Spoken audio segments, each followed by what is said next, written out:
Edmonton Sports Talk. My God, I loved it. My name's Jay Milne. #Blue. Our sports update deliverer, the Coon. I'm Zachary Kubish, and you're up today. You know what, Reid? You might be on to All right, here's what's going on in the nest.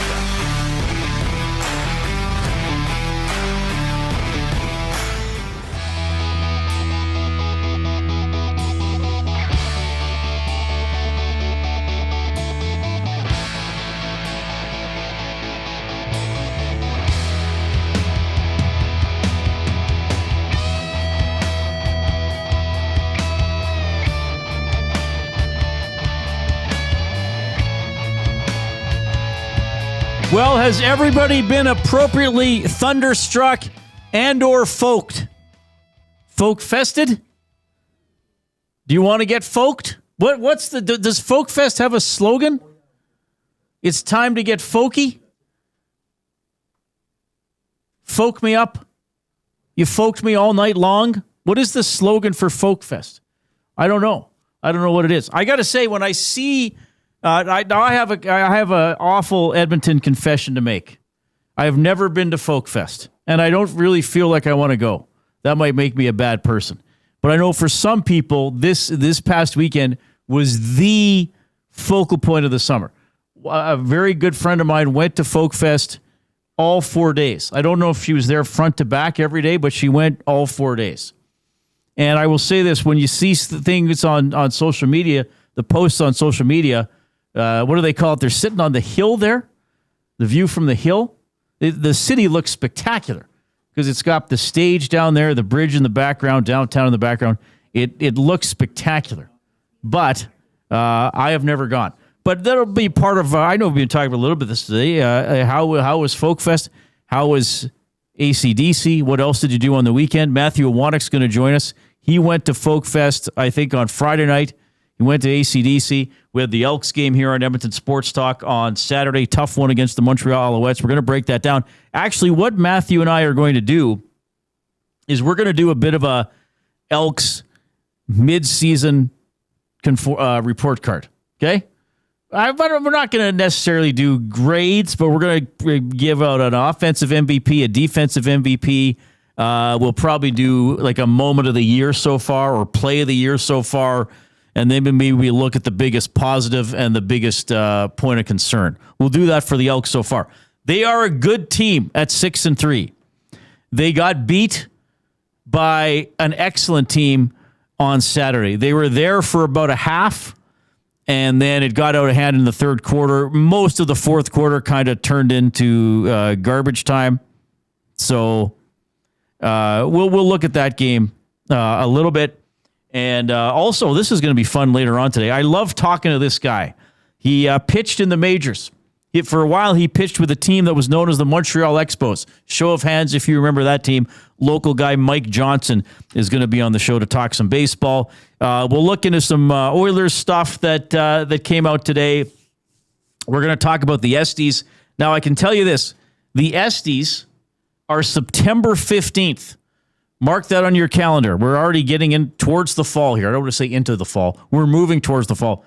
The Esties will be September 15th this year at the Varscona Theater, 83rd Ave between Calgary Trail and Gateway Boulevard. Tickets will go on sale 1 week from today, Monday at 9 a.m. The Esties are an absolute blast. It's our annual award show, and we're going to start looking at some of the categories here over the next few weeks and about some of the awards that are going to be up for grabs. So that's going to be fun talking about that. Just some of the things on today's show. We're with you until 6 o'clock. One of the things that is not on today's show is Jason Milne. Reid Wilkins, sort of solo this week. We will have Benny Thompson as part of the show. We will have Zach Kubish as part of the show. For right now, I'm sitting here at the desk by myself. Jay's on holidays this week, so Jay and I will not be together until 3 weeks from today. He's off this week. I will be off the 2 weeks following that. The focal point of my summer festival-wise starts Thursday with the Fringe. I want to let you know about this right now. Colin Mockery in studio on Friday. What? Scheduled to join us at 20 after 3. Ben just woke up. What? That was my favorite show to produce last year. Were you here for that last year? I was producing your show. Was Zach off? Zach was off. Colin brought his friend onto the show, and I had to do a double shot. Right. They were on video They were on year, video. 'cause He was Yes. ahead of the Fringe. Yes. It probably would have been like Right around this last time, probably. week. A year ago, last week. Yeah. So Colin Mockery is going to be, the schedule is, now I think people know subject to change, but I've been talking with Kevin Galeese, who's another Fringe performer, a legend with the improv duo Scratch. The plan is for Colin to be here, right here at this desk, Friday at 3:20 p.m. Colin Mockery, okay? So that's going to be incredible. I can also, I tease this a little bit on Thursday or Friday. It's now lined up. There is a show at the Fringe. And I got to get the exact title. There is a show at the Edmonton Fringe called Randy and Elizabeth, A Savage Love Story. Okay? It is a one-man show. And the performer is a gentleman from Manitoba named Jeff Hughes. He does the show as Randy Macho Man Savage. He, as Macho Man, is scheduled to be here on Wednesday. Okay? I just want to tease these upcoming shows. We have a lot to talk about today. We love all our shows. We appreciate that many of you love our shows and are here all the time or a lot of the time. But I feel like I want to drop these two nuggets about upcoming guests today. Because Colin Mockery, legend, going to be sitting right here. I've never met him in person. Well, first time I ever interviewed him was last year. And so the Fringe show is Randy and Elizabeth, A Savage Love Story. All right? And Jeff Hughes, the performer, and he's... Okay, like when we do the interview, I'm not going to allude to him being in character. We're just going to do it as if he's in character. But while I'm setting it up today, I want to emphasize he's going to come in and talk about the show in character as Randy Macho Man Savage. All right? Just a couple little things to mark on your calendar. By the way, very happy to hear from you. Of course, you can text us at 780-218-9999. That is the River Cree Resort and Casino inbox. Don't forget to check out the River Cree mobile app. It's free to download. Get exclusive offers and promotions. Get show tickets. Make reservations for hotel rooms and restaurants. Safe, secure, and easy to use. Now, Benny Thompson at the technical desk. Benny, I think I have access to the text on the app here. Yep. But if I have a problem, I may have to help you. Okay. Or you have to give me a little bit of help. Sounds good. Because I can't get on my laptop for some reason. I just get the spinning wheel. Yeah, I had that too until Iwanyk looked over my shoulder today and fixed it just through him staring at my laptop. Okay. So maybe that's what you need. Martin, I think it was Martin. Who was it? Was it Martin or somebody else? I think it was Martin. Won AC/DC tickets on Friday. He says, hey, Reid, thank you and Jay for the AC/DC concert tickets. It was a great show. Dave in Section T says, Reid, the focal point of the summer, FOLKAL. I didn't even think of that when I said it. Getting folked, a euphemism for being shook all night long, or rocked, which are all euphemisms Terry the Turtle can, quote unquote, get behind.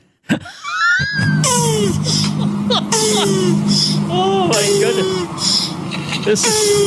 This is the great thing about having awesome listeners. They write the show. They're like co-writers for the show, like associate writers for the program. It's pretty amazing. So 780-218-9999, the River Cree Resort and Casino inbox. You can email Reid at edmontonsportstalk.com. You can also email Jay this week, but he is on holiday, so I'm not sure if he'll reply, and he wouldn't be able to read whatever it is on the show. You can stream us on iHeartRadio, TuneIn Radio. I know many of you are already doing that or aware of how to do it. Help out other people. Okay, if they're like, well, I could never listen to radio on my phone. That's kuka-kaka days. No, you can do it. Show them the app. Show them how to get on there. Show them how to make us a favorite. You can also get us on YouTube. The channel is Edmonton Sports Talk. Subscribe to it if you have not done so already. And don't forget to give us a thumbs up. Click that like button. Click, click, click. Must you click? Please, please click. must you click? You must click. Thumb, thumb, thumb. And once you have given us a thumbs up, then click the share button. Do you believe in life after love? And send the show link off to other people and get them involved in our wonderful community. Les in the Nasty Chat. Does Ben Thompson know who the Macho King was? Randy Macho Man Savage. Yeah. Good. I'm glad you know. Thanks. I've heard the name. I couldn't tell you, like. He was a pro wrestler, pretty big. He was sort of around the same time as Hulk Hogan. I don't remember all the storylines. I think that they sometimes were allies and sometimes were bitter enemies. Really? Yes. Yeah, I just, with wrestling stuff, like a lot of it's, if it's not like Hulk Hogan or The Rock. Yeah, I know. I know it kind of through osmosis from working for people people who are wrestling fans. Anyway, so that'll be fun. All right. 780-218-9999. The River Cree Resort and Casino inbox. Also today, we should. I told this person I wasn't going to make him come on air, and I'm not going to. But I want to welcome him back to Edmonton Sports. So you don't have to speak if you're shy. It's up to you. He's good today. Brendan Eric is here. Brendan Eric was put up your hand if I say something incorrect. Brendan Eric was a practicum student January 2025 to April 2025 from Nate. You did a great job. You've been out in the real world, and now you're back with us on sort of a part-time basis. You're going to be working in the afternoon here, and you're back here today. He's nodding at me, probably because he just wants me to stop talking. He's like, just keep nodding, and the old man will go away. That's probably what he's thinking. No, but it's great to have you back. We loved having you when you were here a little over a year ago. You're going to love being here in this new studio. Maybe we'll do an update a little bit later on if you want, because Benny might slide over to the desk at some point. Yeah, people are excited. Now, here's the thing. I don't call you Brundon. Where did Brundon come from? Well, see, now I'm making you talk. I'm sorry. Yeah, no problem. Jumping right in. That was before the first day even started. On the way in, Dusty and LT were talking about nicknames, possible nicknames, and it was settled on Brundon before I even walked in the door for the first time. Right, which for some reason I've never called you. Your last name is Eric. Yep. E-R-I-C-K. You got it. So I call you Barrick or sometimes Baby Bear for some reason. Yeah. They all work. Okay. Answer to anything. I don't know where Brundon came from. I guess they just thought it sounded silly. It is. That's the beauty of it, right? Right. Okay. All right. Well, welcome back. I know Benny's showing you the ropes. Well, not really showing you the ropes, just getting you reacquainted. A reminder. With some of that stuff. So that's pretty cool. Now, Ben, you're going to have to help me out with the off-topic topic in a couple minutes. Please. But first, I don't know. I don't know if Brendan knows this gentleman. They'll have to meet at some point. It's time for the afternoon headlines for 100.3 The Bear, Edmonton's best rock. Stream them on iHeart today. This is Chet Palmer with your sports report. Bluebirds home to the Beantowners today. Hey, speaking of chasing wild cards, my brother-in-law just hit on 17. The French Falcons sure put the boots to Killam's crew. Kicking on 3rd and 1? Let's call in the Hogs. Hey, Benny Thompson, is that a pork sausage in your pocket, or are you just happy to see me? Hey, Bushy Boy ranked 10th for Blue Liners. Speaking of 10s, how about my lady from the Ponderosa? Hubba. Real dime. I'm Chet Palmer. I wish you could throw me the paper, but that's fine. I think Chet's in love. Really seems like it. Notice he didn't call her the waitress from the Ponderosa. Yes. He called her my lady from the Ponderosa. So there's an update. Right. They're official. And last week, did he not say something about his lady friend or something like that? Yeah. Something like that. This is moving along. You can report that. This is moving along. Congrats, Chet. Yeah, well, Benny, looks like no Jay Milne here. Looks like Chet's focused a little bit on your pocket. I don't know if I like that. Well, it's part of the perils of working here, my friend.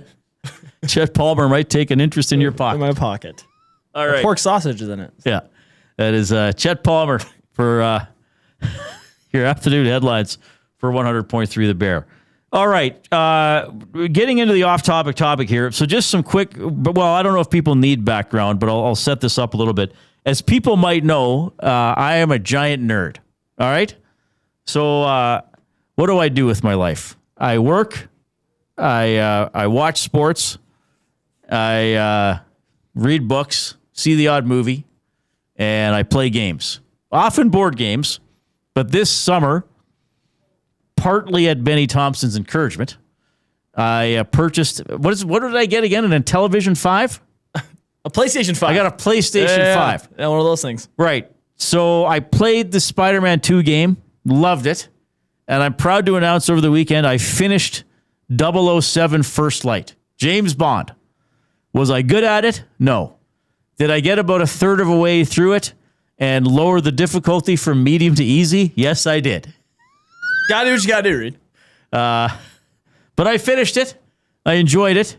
It was pretty fun. Now, I'm not a big video gamer. Like, I didn't really want to get a PlayStation. You know why I got the PlayStation 5 ultimately? Why? Because they're putting out a Wolverine game in September. Yeah. And then I found out they're putting out another God of War game next year. So I was like, well, I will need to have these, have played these. So that's why. So when I got it, and I don't even get discs anymore. You just download them. You just download them. They just come out of the cloud. Yep. Right on the console. The little stork just drops them into your hard drive. Stork carries them in and drops them into your hard drive. And then you got a game. So here's what I was wondering, because I enjoyed both of these games. I thought Spider-Man 2 was better. But now that I'm not really, well, I guess I'm playing video games again, kind of, but I'm not fully diving into it. But now I look up at stuff for reviews. There are like tens of thousands of video games. Like there's all these simulators, like there's train simulators, there's like lumberjack simulators, and then there's all the regular sports games and all the fighting games and the shooter games. It's crazy. It's absolutely crazy. So this is what I want to know for the off-topic topic for William Huff. Since 1952, William Huff has provided industry-leading advertising solutions for thousands of valued clients. Their unparalleled customer service, combined with decades of industry expertise and a desire to make every job the very best can be, is what they call the William Huff Advantage. Visit their website at williamhuff.com or give them a shout, 780-454-4536. What is your favorite, or what you consider to be the best all-time non-sports video game? Okay?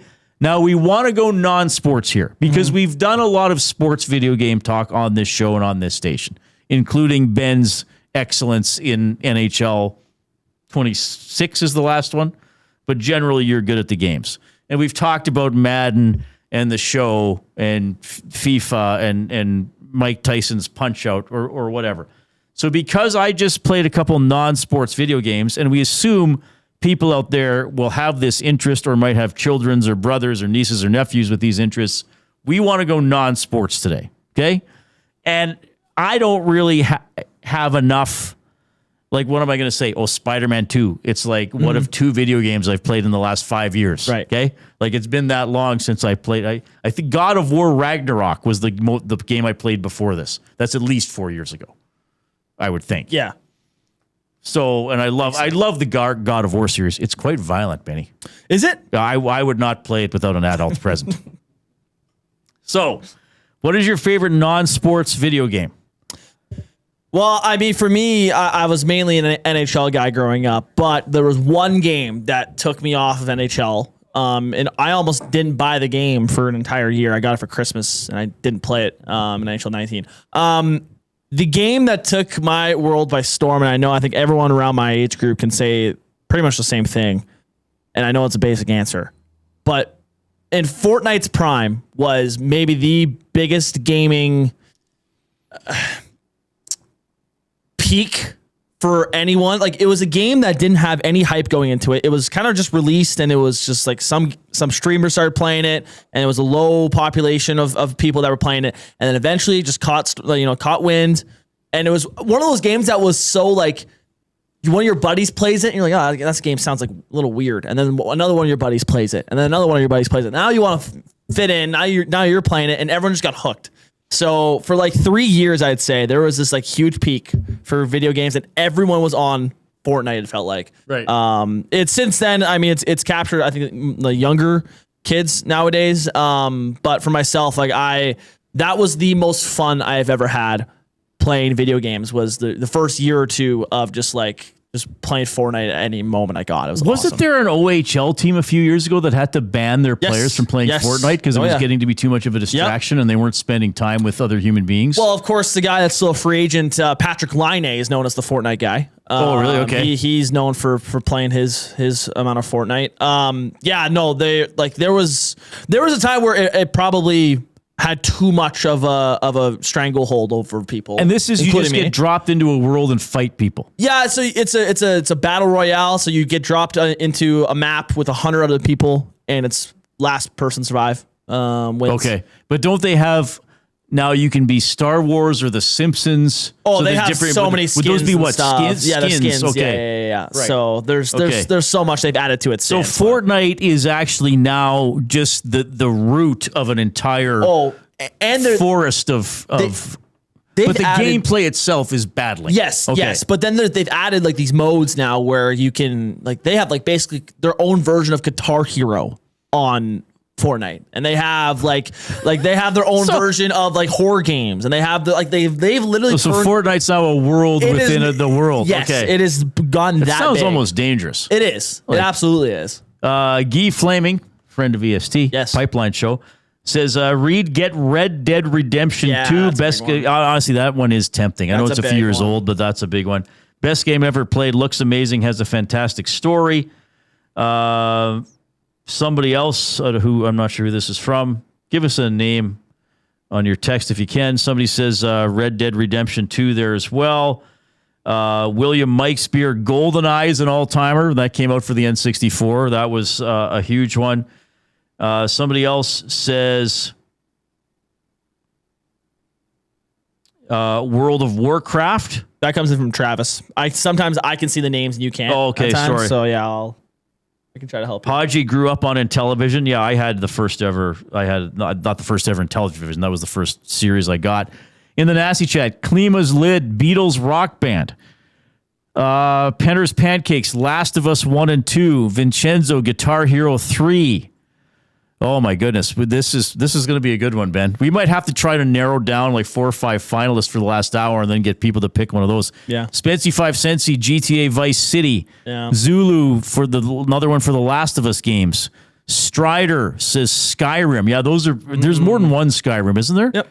Or is there not? Or is it part of the Elden Ring series? Or am I not? This is one of the things I hear things, but I can't remember. Yeah, I've played a couple of those, but what else? Big Uke says the Splinter Cell games. Which ones are those ones? I'm not sure. I've seen a few Red Dead Redemption 2, Resident Evil. Scrolling back, Spetsy 5 says he says no shame in easy mode. Well, especially when you're a 52-year-old man. You know, like if I were 15. Like if I were your little brother, Ben, or your cousin, say I'm your 15-year-old cousin. We see each other every couple weeks. Right. I'm like, Benny, I finished 007 First Light. And you're like, oh. Nice. Good job. Yeah. Good job, Colin. Yeah, I had to put it down to easy mode. You'd be like, Colin. Okay. Colin. You cheater. Yeah, you put it on easy mode. You're 15. You're supposed to be in your prime here. But like, there should actually be like a middle-aged man and older mode. where like when the opponents swing at you, it's like, okay, block. Oh no, it gives you a couple seconds. Oh to no, react. that's oh no, that's a jump. No, okay. Oh wait, no, I don't want to get back in the car. No, okay. Oh yeah, the guy there, I blocked him. That's what we need. We need like middle-aged man mode, or just middle-aged. It doesn't have to be for men, I guess. I like it. Jasmine had a game. I'd never heard of it. Where is it now? It's in the nasty chat. Sabrina the Teenage Witch Spellbound from 1998. What system was that? That must have been an no clue. N64? Never heard of NES? Okay, yeah, let us know more about that, Jasmine, because that's obviously a different one. So, because like Red Dead, The Last of Us, I know the general premise, right? Like Red Dead, you're in the Old West, open world. Last of Us is a survival horror game, I guess it would be. All right, so this is going to be fun. 780-218-9999 is the River Cree Resort and Casino inbox. Post in the nasty chat on YouTube your favorite non-sports video game of all time. Remember, give us a thumbs up on YouTube. Oh, so Benny, maybe you can see this person's name. I can't. This is an interesting comment here from this individual. Said probably not buying a sport game this year because GTA 6 is coming out. So how's that going to affect the Christmas market? Oh, it'd be in the ridiculous. fall? That's Winnipeg Kev that texted that in. Okay, thank you. That's that game. When I talked about earlier about how like Fortnite maybe it was the biggest peak of game. Like, GTA 6 will definitely compete with it. Yeah. See that? I honestly think that one might be too much for me. Yeah. Well, what am I going to do? Just sit there all day? Well, in GTA 6, Brendan's like, yep, you will, Wilkins. Yeah. You sit there all day till you're finished. Yeah. No, that's like that game will take over. That's going to rule people's lives. Yeah. Yep. Probably. It'll free up the job market, I think. I think some people will get fired probably. That's actually sad. That could happen. Totally. That's actually sad. Okay, give us a thumbs up on YouTube. Let's see if we can get to 100. We will have Matthew Iwanyk with your Elks mid-season report card in about 15 minutes or so. We're going to preview one of the SD categories when we get back.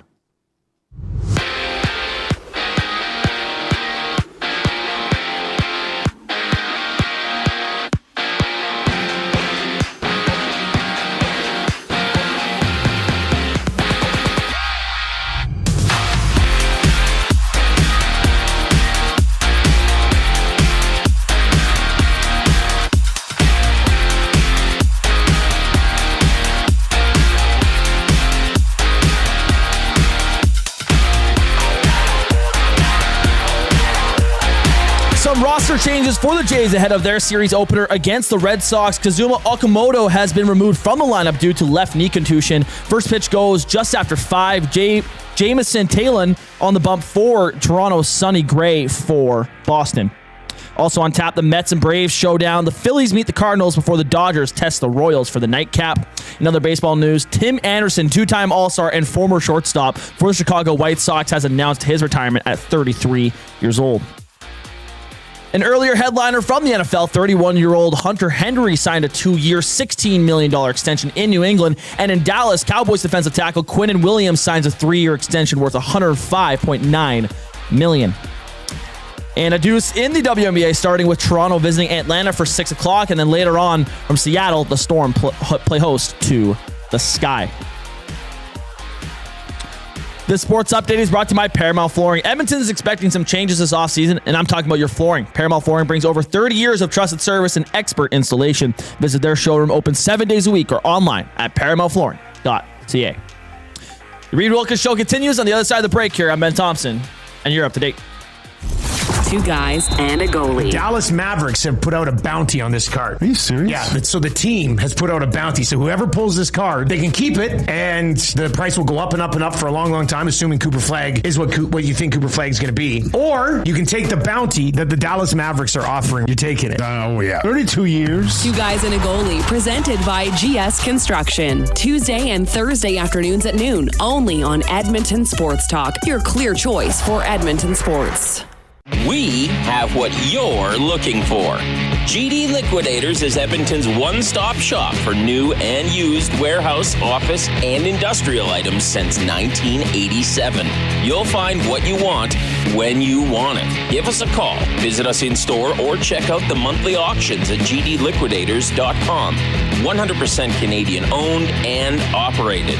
We have what you are looking for. GD Liquidators. River Cree Resort and Casino and CFCW present All Shook Up, an afternoon tribute with the King, featuring 3 of the world's best Elvis tribute artists. August 16th in the venue. Tickets at rivercreeresort.com. River Cree Resort and Casino. Excitement. Bet on it. GCL Diesel has been serving oil country since 1972. From diesel cars to SUVs to pickups. From farm tractors to school buses to a big rig. From diesel generators to forklifts, GCL can test, troubleshoot, and repair all diesel fuel system components. Whether it's injectors, pumps, turbos, filters, or additive, GCL has the parts you need to keep your diesel running the way it should. For genuine diesel parts at wholesale prices, visit GCL Diesel in the West End or online at gcldiesel.com. GCL Diesel. Diesel understood. The Canadian Brewhouse has a happy hour for any scenario. You finished work early? Happy hour. You finished work because you accidentally hit reply all to the entire company? Big happy hour. Your boss said, great job. Happy hour. Your boss said, per my last email. Ugh, emergency happy hour. You finally closed the big deal. Happy hour. With a huge selection of ice cold drinks and great food, the Canadian Brewhouse has a happy hour for whatever just happened at work. The Canadian Brewhouse. Your day just got happier. Ready to raise the stakes? At Play Alberta, bigger bets and buy-ins are now available for nearly all live dealer games. From blackjack to baccarat, your favorite tables are waiting to deal you in.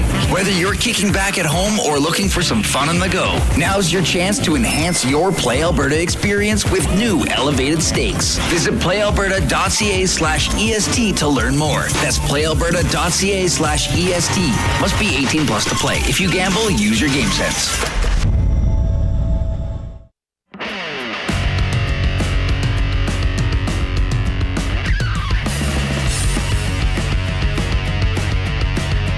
All right, we are in the Canadian Brewhouse studio. The wing flavor of the month at the Canadian Brewhouse is bourbon peach. If you think that sounds interesting, well, it is. If you think you would like it, well, you will.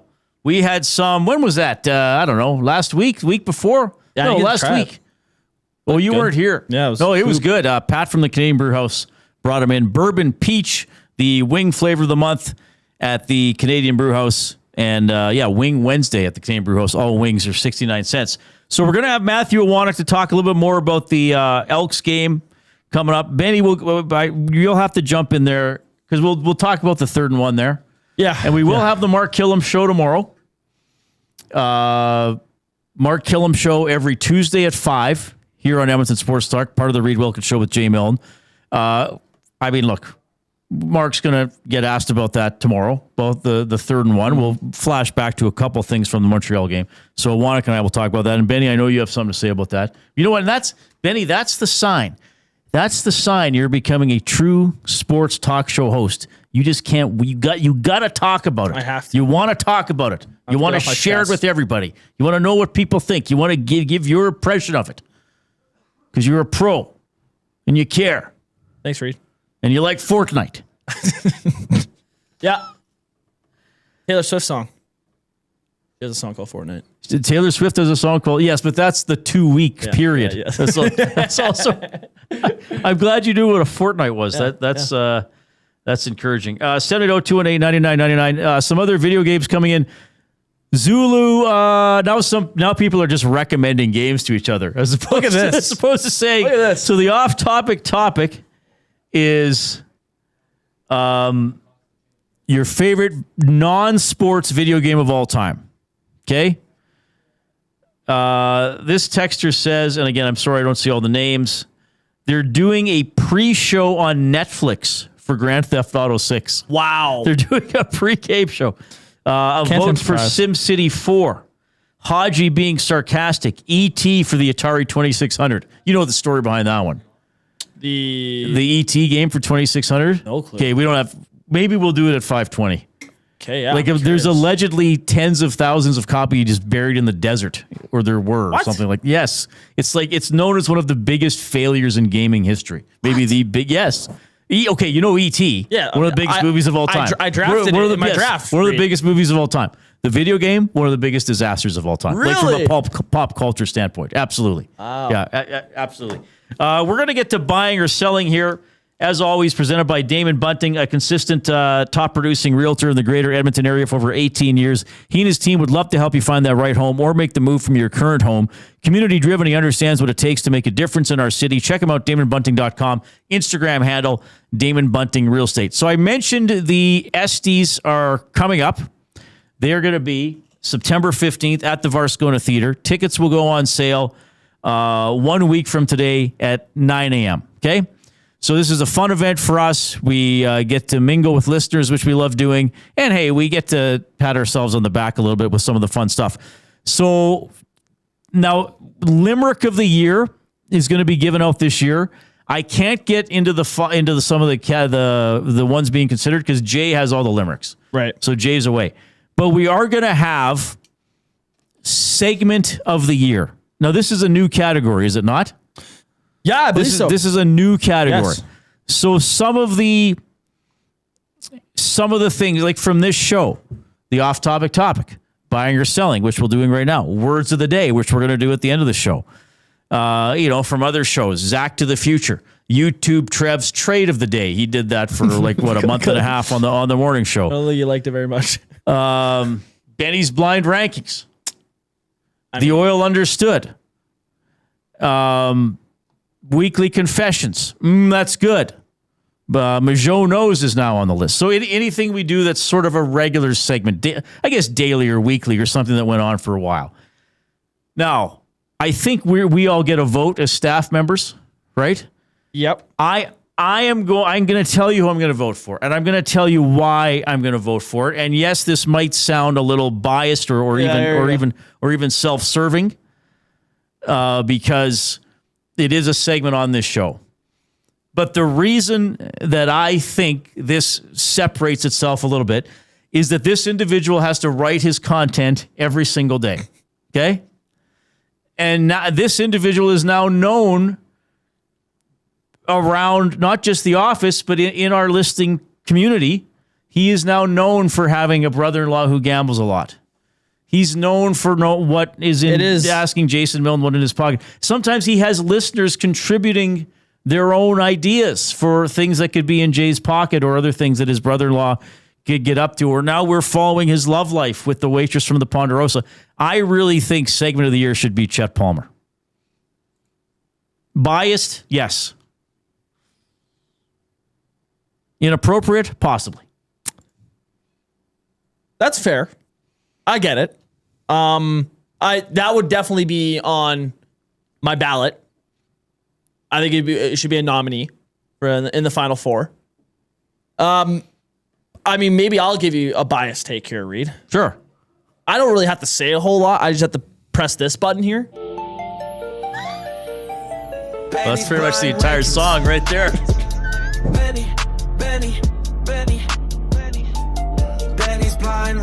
For the music alone. And then... What happened to the rest of the song? Don't worry about it.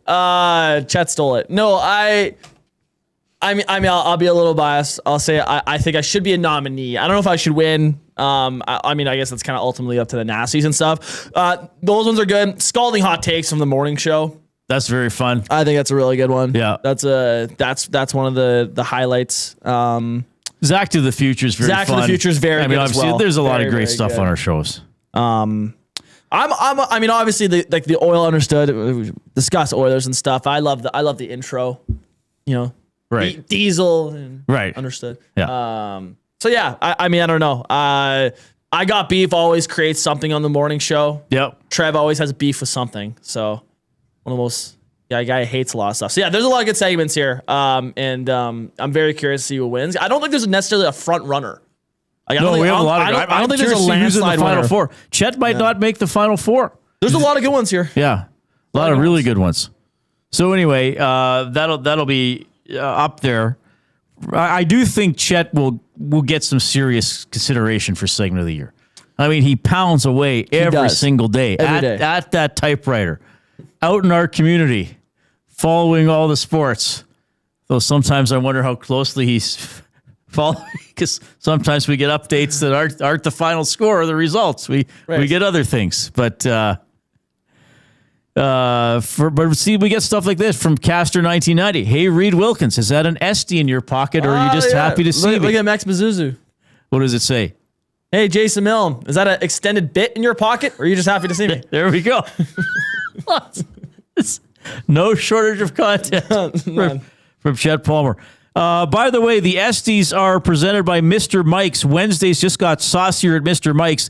It's Wing Wednesday every Wednesday from 4 p.m. till close. Get 10 wings for just $10, or go big with the Wings and Frings platter for $19.98. Dine in only. Mr. Mike's. Eat locally. Enjoy casually. The Esties coming up September 15th at the Varscona. Tickets on sale 1 week from today. All right, a mid-season look at your 6-3 Edmonton Elks. Matthew Iwanyk from the Green and Gold kickoff and post-game shows is going to join me. Here's Ben.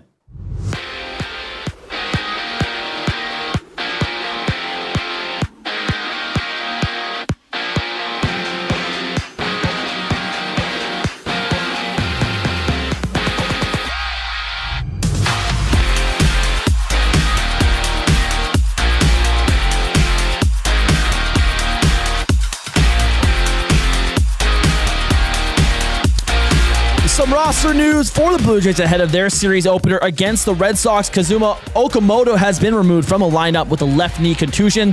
First pitch is just after 5 o'clock with Jamison Talon getting the start for Toronto and Sonny Gray taking the mound for Boston. Around Major League Baseball tonight, the Mets and Braves square off. The Phillies take on the Cardinals, and the Dodgers meet the Royals in the nightcap. In other baseball news, two-time All-Star and former Chicago White Sox shortstop Tim Anderson has announced his retirement at 33 years old.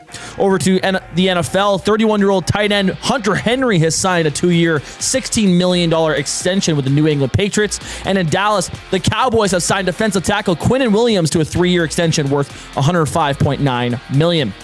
A pair of games on the WNBA schedule tonight. The Toronto Tempo visit the Atlanta Dream at 6 o'clock, while later tonight, the Seattle Storm hosts the Chicago Sky. The sports update is brought to you by Say the Reid Sport Medicine. Connor McDavid has a team of specialists, and you got a bag of frozen peas. At Say the Reid Sport Medicine, get the same locker room approach that's trusted by the best in the game. Call 780-460-9977 or visit their website at saythereidsportmed.ca to book an appointment today. Matt Iwanyk joins us after the break. I'm Ben Thompson, and you're up to date. The Oil Stream. 14, Brock Faber. Whoa. Kind of surprising. Whoa. No. I'm high on Brock Faber. He's not he's not better than I'm taking. I understand why they have him over Lacombe because Brock Faber was actually playing minutes for that U.S. national team. But I think I still take Yossi over him. The Oil Stream, presented by Boston Pizza. Monday, Wednesday, and Friday afternoons at noon. Only on Edmonton Sports Talk. Your clear choice for Edmonton sports. I know I've been crowding you lately. I want to give you your space. Who are you talking to? Our basement. Need extra space at home? Get it back with Sentinel Storage. Try 4 weeks free. Details at sentinelstorage.ca. At Firehouse Subs, our subs are freshly toasted, stacked high, and crafted to satisfy. Each sub is piled high with premium meats, melty cheese, and toasted to perfection. Firehouse Subs brings bold flavor to every bite, all served on a freshly toasted roll. But we're not just feeding Edmonton, we're fueling it. Dig into the brisket hat trick, piled with slow-smoked brisket and melty cheese. Or go to the Firehouse Subs fan favorite, the Hook and Ladder. Made to order with smoked turkey, honey ham, and Monterey Jack cheese on a perfectly toasted roll. With 15 Firehouse Sub locations across Edmonton and the greater area, it's easy to grab a hot and hearty sub close to home. Firehouse Subs. Hot, hearty, made to satisfy. River Cree Resort and Casino and CFCW present All Shook Up, an afternoon tribute with the King, featuring 3 of the world's best Elvis tribute artists. August 16th in the venue. Tickets at rivercreeresort.com. River Cree Resort and Casino. Excitement. Bet on it. Somewhere, someone is sitting on a patio that is literally part of the parking lot. They're hot, uncomfortable, and bored. Do not be that person. The Canadian Brewhouse has a rooftop, real turf, misters, fire tables, patio games, big screens, and 0 reason to be bored. This summer, your standards are higher than a parking lot, and you know it. The Canadian Brewhouse, Canada's best patios. Looking for flooring? Paramount Flooring has it all. Sales, service, and expert installation with options for every style and budget. Open 7 days a week. We've got you covered. Quick delivery and in-stock deals. Plus, EST listeners get 10% off. Visit ParamountFlooring.ca today.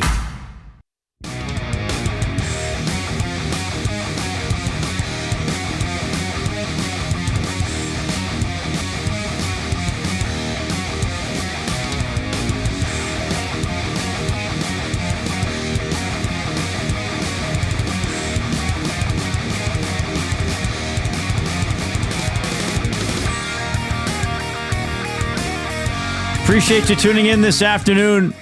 Jason Milne off this week, but we're still going to do this. It's Jay, it's play, he's Jay, it's today. It's Jay's play of the day. It's Jay's play of the day.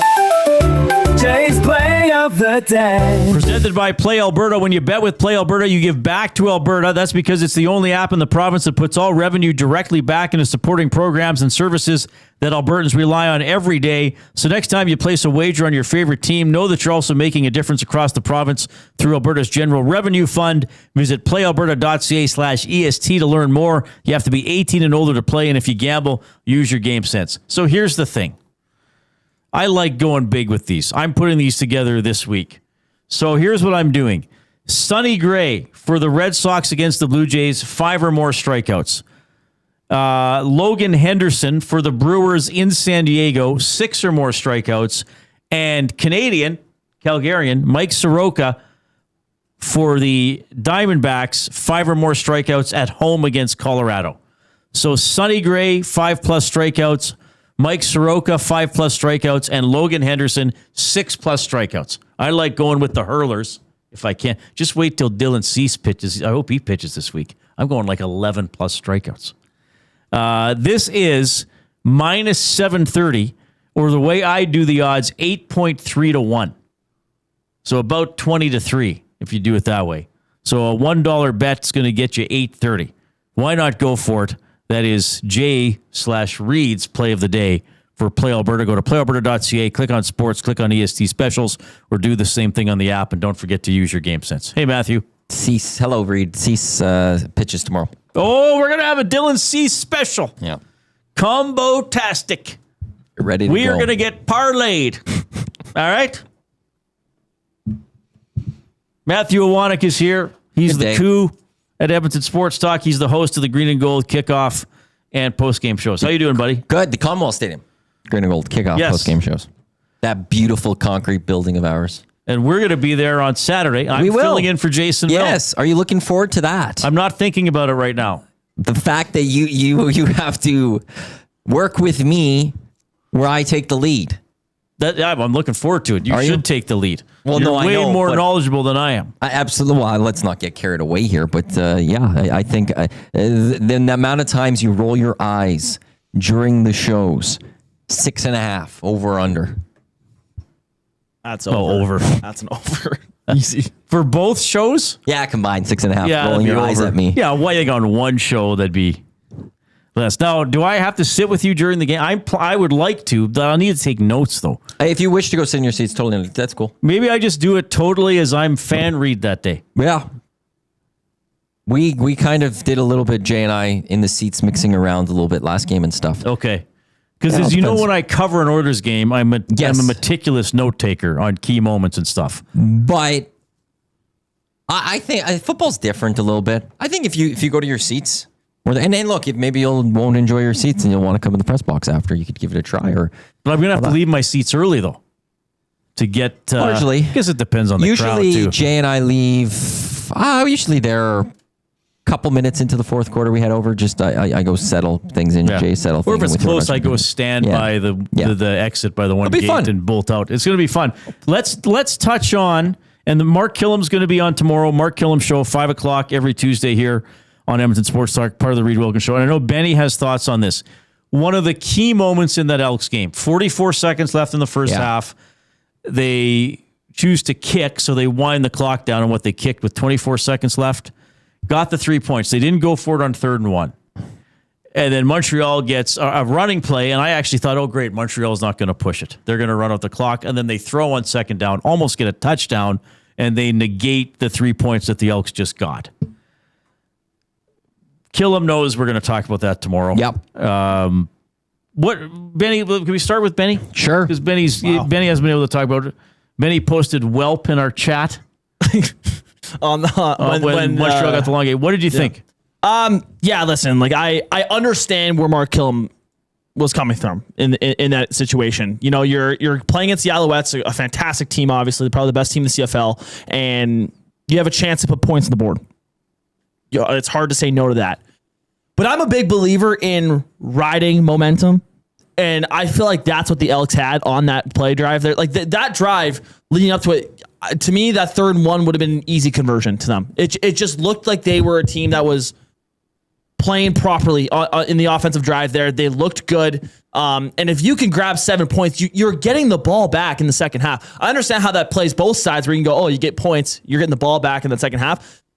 But just being able to get 7 points against the Montreal Alouettes when you're feeling it, I think it was a missed opportunity. And obviously it backfired pretty heavily as, Montreal goes back and gets 3. And so, yeah, I understand where he was coming from. And I also, I understand the frustration that Fajardo had, because you can see they were feeling good. They had the momentum going. Sometimes, to me, you got to ride that out. And I know this was a conversation at least a couple of years ago, I think it was before Killam, that this team isn't aggressive enough. They don't take enough risks. They try to play too safe. And Killam has done a pretty good job at taking risks, and it's paid off for them for a good amount of the season. That's a risk I would have liked them to take. Going for it on that 3rd and 1, and possibly getting a touchdown, and instead backfired. And obviously hindsight's 2020. But that, for me personally, if I was in Mark Killam's shoes, I was saying it, at the TV, go for it. But obviously he thought differently. Okay, so I didn't mind the decision at the time because they were getting the ball to start the 3rd quarter. And I understand what he was thinking. That changes a lot of the decision making for Mark Killam. We get probably. 3 now. Yeah. We get a touchdown to start the 3rd quarter. Or even a field goal. It's virtually a tie game, or we're down 1 or up. We have the lead 4. if we do all get all these 3 points. Right. I was a little concerned with the time remaining because, kickers are good. Yeah. And you start on the 40 after a made field goal. So if Montreal gets 2 15-yard passes, they're in business. Instead, they got a 3-yard run and a 56-yard pass and run completion that was almost a touchdown.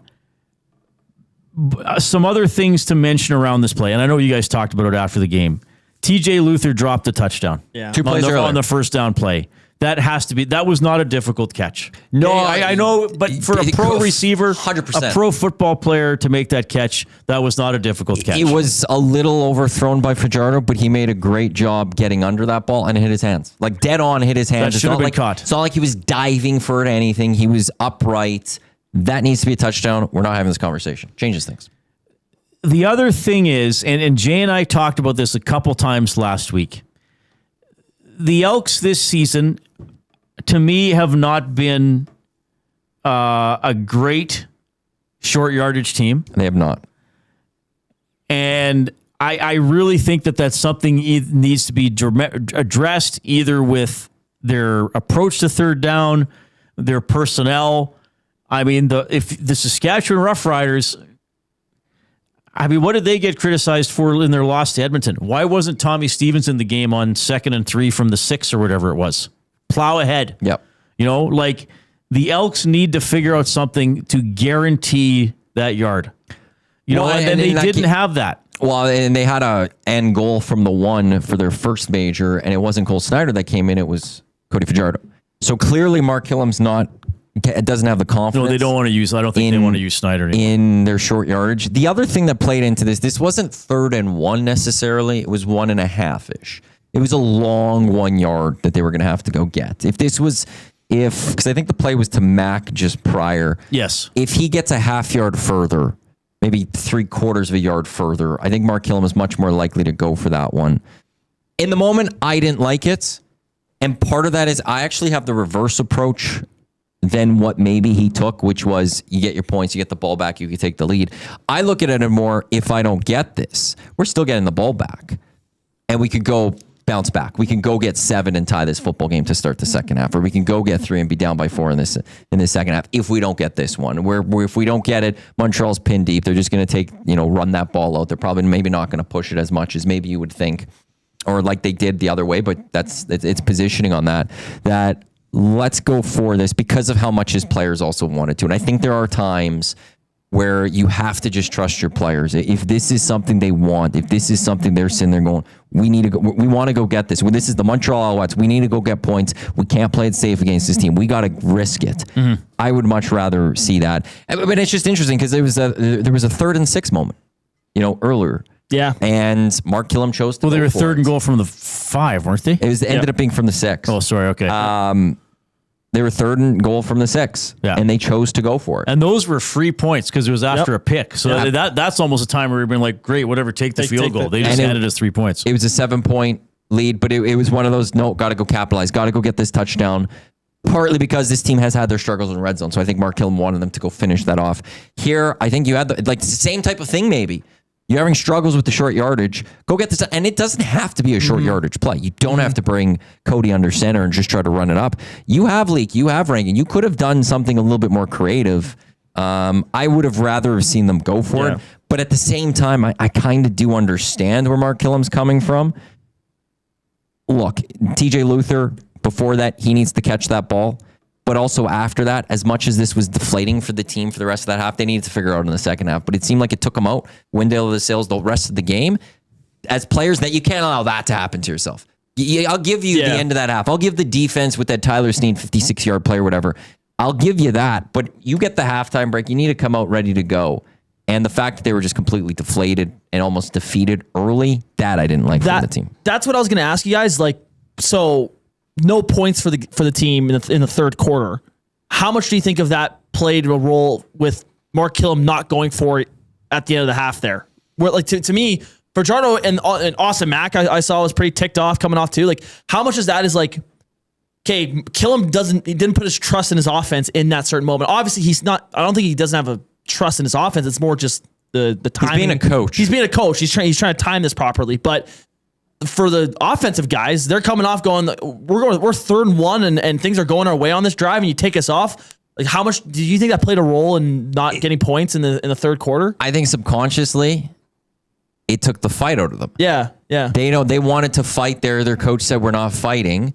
And I didn't see any fight from them in the third quarter. Austin Mack fumbles. I didn't see at any point emotion from the team, good or bad, in that third quarter. Yeah. I just saw a team that went out there, didn't make plays, walked off the field, and waited till they were called to go back out on the field. Yeah. And I didn't see any of the emotion, which we've never seen with Cody Fajardo as the starting quarterback of this team. This team has always fought to the very end, and this was a game that we didn't see that. And I think part of that was just emotionally that they're like, okay, we're just not in this. And Montreal just dominated that third quarter. And I understand the criticism of Justin Rankin not getting the ball enough, but when you look at there was no chance to run it with him. He ran the first play in the third quarter, it was a penalty. Then they fumbled, and then he ran 2 more times, and then Cody threw an interception, and then all of a sudden they're down by 17 points. Yeah. Can't run anymore. Yeah. So I understand why Justin Rankin lost the ball and they didn't go to him as much. It was just a very poor second half / 20 minutes. But hey, they're still 6-3. Which we're going to talk about because I do think it's more positive than negative for this team. I'm going to say something that might irritate people. Given the last 2 seasons, I probably would have been happy with 4 and 5. The expectations being in a play and being competing for a playoff spot. Expectations have changed mightily around this team, haven't they? Over the last 2 months. At the start of the year, if you said 6-3, everyone would have just been like, "Yep, we will all be happy in this city." And now we're sitting here 6-3, and it's not completely. Everyone's completely happy. And that's just the sign of them evolving. Can I just say something quickly on the SDs? Yes. Before we move on. Of course. Voting, how it's going to work. I was just going to update. So Nasty Club annual members will get a chance to vote. Staff will get a vote except for me. The voting, I'm the only one that doesn't vote. Okay. I'm behind the scenes. I've got to plan things. We're voting, and this will determine the 4 finalists, and then there's a private committee that will determine our champion or the winners of the category. So just throwing that out there. This is determine who our 4 finalists will be. But the staff will get a vote. You guys are weighted a little bit higher. Your vote's worth a little bit more than 1 vote as staff members. But then the Nasty annual members will get an email late this month, early September, with their chance to vote. And then the myself and then the committee we'll get together. I will present, and we will determine privately winners who then won't be unveiled until September 15th at the Varscona. Tickets on sale Monday. It's going to be amazing. Varscona is a great venue. I'll probably see a Fringe show there at some point. I look for. Oh, wait. Actually, I already have tickets. No, wait. Where am I? I have tickets to 2 shows because my friend could go, so we always plan a trip for 2 or 3 shows. 2 shows at Varscona or overall? No, 2 shows overall with my friend. I mean, I'm going to go to other shows, but one's at the Bus Barns, the Westbury. They should do one on the Walterdale Bridge. Just shut it down and do a play out. Well, if you could somehow get the Walterdale Bridge as a venue, I'm sure you could do it. You could do it on the sidewalk. I'm sure the city would love that if we just shut down that bridge and we should do it. I heard you talking about the marathon this morning. Like the streets are shut down. And I think so. I read it from last year, 95th Street to about 124th Street or something. Jasper Ave. Don't even try to think crossing it from about 6 a.m. till about 5 p.m. Oh yeah. And it's pretty much a yearly tradition. You will see a driver out of his car or yelling at a cop out his car window. Like, how dare you shut this road down? The cop's like, it's marathon, man. Oh, I almost want to go one year and just film all those people and post them and count how many idiots there are. I'm going to call them idiots just now. 780-218-9999 is the River Cree Resort and Casino inbox. Don't forget about the $21.99 prime rib special at Tap 25. 7 days a week except show nights from 11:30 a.m. to 11 p.m. Available for dine-in and takeout. Tap 25, $21.99 prime rib special, rivercreeresort.com. All right, we'll give out some Elks mid-season awards and have some other thoughts after the 4 o'clock break. The Lock Shop. See the pictures of the Bills' new stadium? I did. How you can spend over $2 billion on a stadium and seemingly have oversight on so many issues within the building for the sole purpose of it to sit down and watch something that is happening on the field. Somewhat shocking. And I gotta say, their scoreboard is so small. The Lock Shop, weekday mornings at 11, only on Edmonton Sports Talk, your clear choice for Edmonton sports. You've always known GCL Diesel as the experts in diesel fuel systems, but did you know that GCL is also your source for turbochargers and turbo repair? As a turbo supplier for Garrett, Borg Warner, and Wholesat, GCL can provide genuine original equipment turbos at wholesale prices. Whether it's diesel, gas, natural gas, or performance, we can provide you with the turbo or custom repair you require. Turbo questions? We've got turbo answers. Visit us in the West End or online at GCLDiesel.com. GCL Diesel, turbochargers, understood. Looking for a delicious meal without the hassle? Head to Pasta Pantry in Sherwood Park, your home of the game day meal. From handcrafted fresh pasta with rich homemade sauces to ready-to-heat family meals, Pasta Pantry brings authentic Italian flavor straight to your table. For over 30 years, Pasta Pantry has served hot, delicious comfort food made right in our kitchen. We do it fast so you can slow down. Visit Pasta Pantry in Sherwood Park today and taste the difference fresh makes. Pasta Pantry, real food, real fast, real good.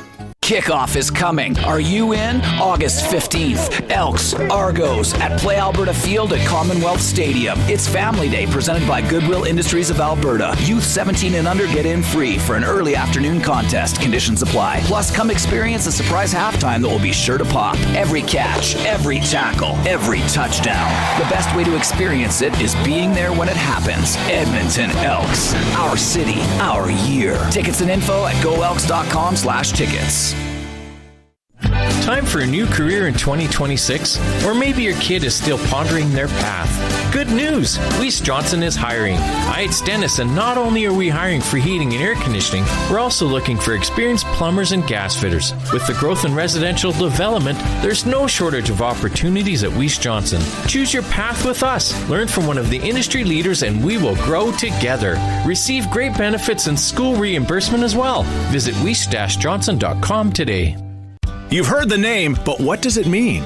For over 66 years, William Huff Advertising has supplied signage from screen printing to digital to LED with design, production, and install in-house. It's a one-stop shop for all your signage needs. Edmonton owned and operated, William Huff has been trusted by the biggest companies and teams in the City of Champions and many others across the country to do the job. If you're looking for a way to get the word out about your company or event, they are the answer. Go to www.williamhuff.com. Their results speak for themselves.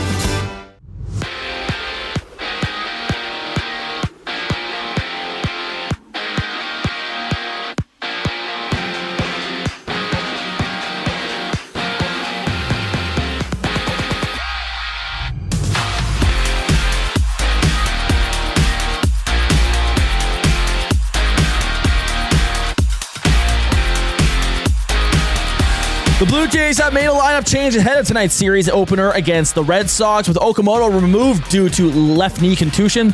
The first pitch is just after 5 o'clock. Jameson Taillon getting the start for Toronto, and Sonny Gray taking the ball for Boston.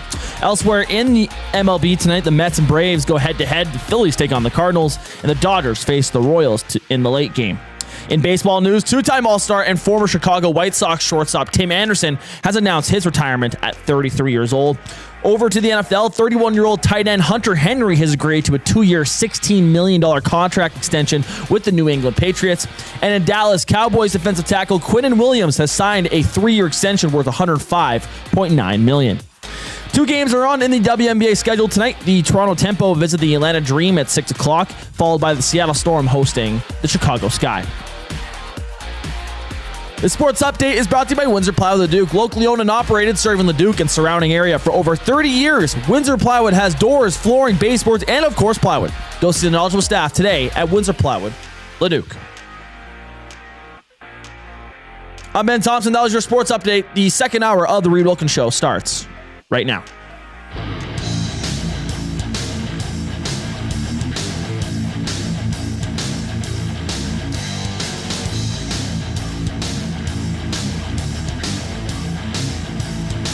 All right, thanks a lot for joining us this afternoon. Hope you had a great weekend. Next game for your Edmonton Elks is Saturday at 1 at home to the Toronto Argos. So our coverage will commence at noon with the Commonwealth Stadium Green and Gold kickoff show. It'll be Matthew Iwanyk and me. I'll be in for Jay on that day, and then we're on right after the game to break it down. And portions of this hour presented by the Edmonton Elks. The first half's done, but the Elks are just getting started. Lock in your 5-game ticket pack and receive a $25 voucher. Get yours at goelks.com/tickets. Our city, our year. So what are the Elks? 3-1 at home and 3-2 on the road at the halfway point of the season. So a couple of home games coming up here. Argos on Saturday and then the Bombers the following Friday. Matthew Iwanyk joining me here in studio. All right, you want to do some mid-season stuff? Let's do it. Mid-season topics? All right. I've picked 5 for you. Okay, you ready? Maybe. Offensive MVP of the Elks after 9 games. Yeah, this one. MVP too. Well, offensive. Yeah, no. Best offensive player, whatever you want to call it. This wasn't a question a month ago. This wasn't, I don't think you could have even asked this question without going, well, okay, let's move on. This is the answer. Some things have changed. However, I am still sticking with the guy who started off in Justin Rankin, because Rankin is the reason for some early victories. He turned the game around out in Ottawa. He was a big reason for the win against Montreal here in Edmonton. He still has he has 418 yards receiving. Yeah, I didn't do the full math here. He has 651 rushing yards, so he's at over 1,000 yards all-purpose. He's got 8 touchdowns, 7 rushing. And we do know that this team is better. This team is almost, I don't want to say impossible, but very difficult to stop when Justin Rankin is going. And even this past weekend, Justin Rankin still rushed the ball for almost 9 yards a carry. He only got the ball 7 times. And had this game not got away from them, especially from a defensive way, I do feel the Edmonton Elks could have won that football game led by Justin Rankin. They're going to continue to win, and they have been winning, I think, more so because of him than anyone else. And even just when you look at his yards per carry overall throughout the whole season, it's 6.4.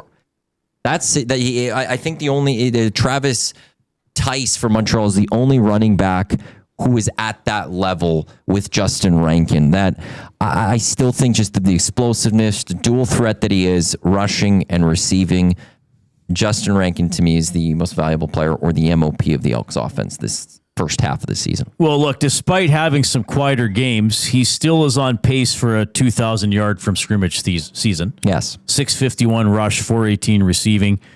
Austin Mack has emerged the last few games. We knew he was going to be good. He's now 3rd in the CFL in receiving yards, so just after the 2 guys from Montreal who are borderline unstoppable. He has 766 yards, up to 6 touchdowns.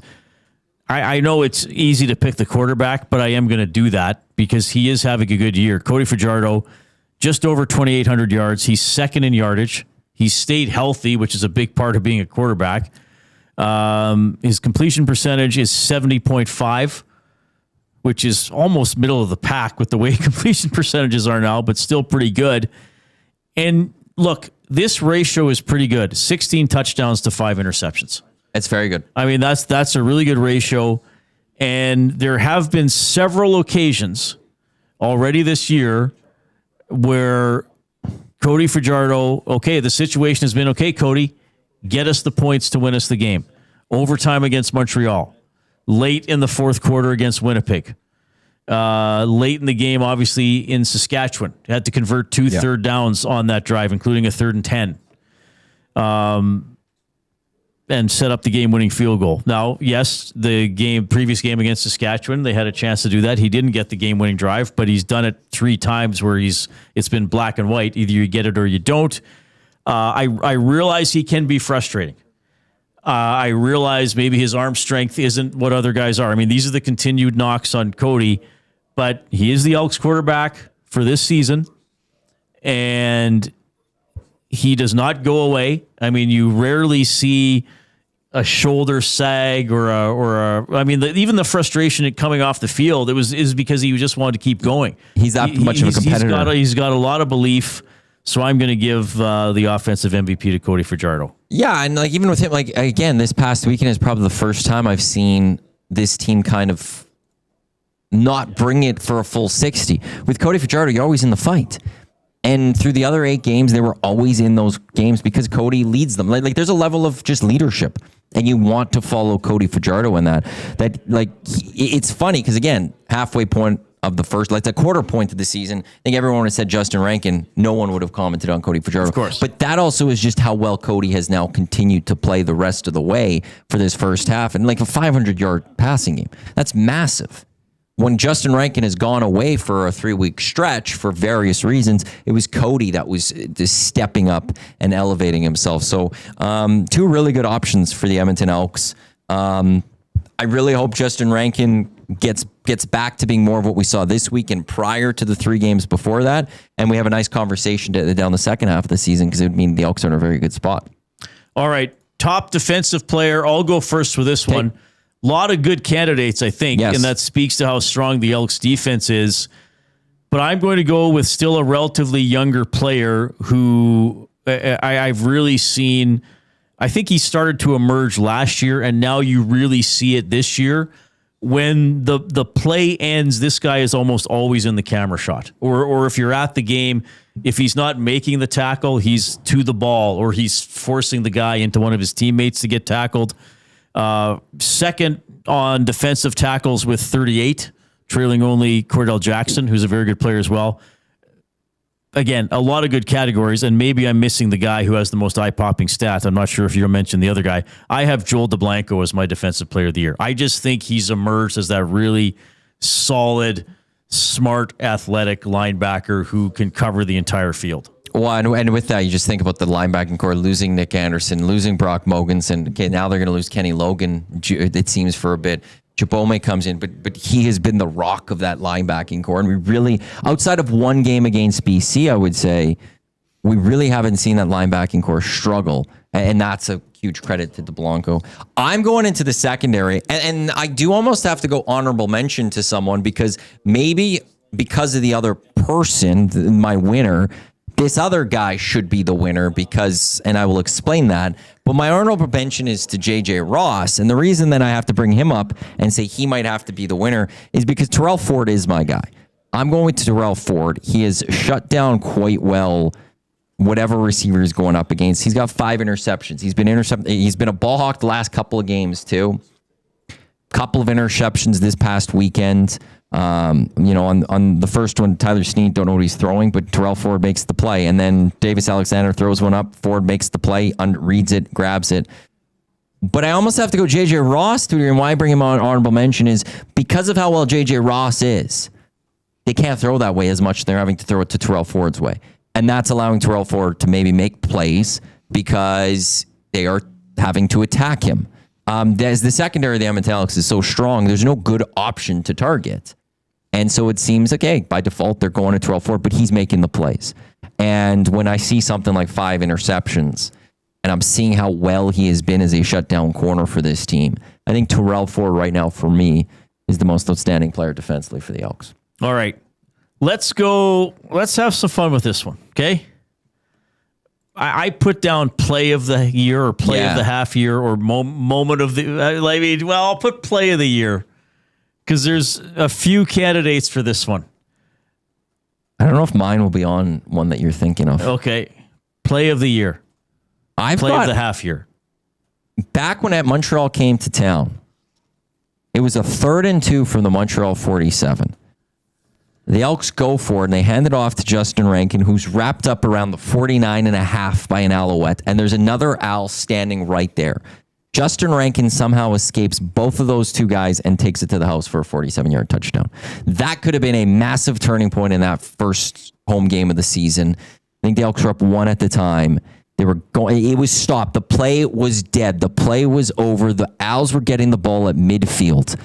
That could have been a huge change of that game for the Montreal Alouettes. But somehow, Justin Rankin, who did this a lot through the first part of the season, he broke away. Clearly taken down in that backfield, but really he wasn't. And he takes it to the Elks for 47 yards. It was a longer run than that because of where he was got.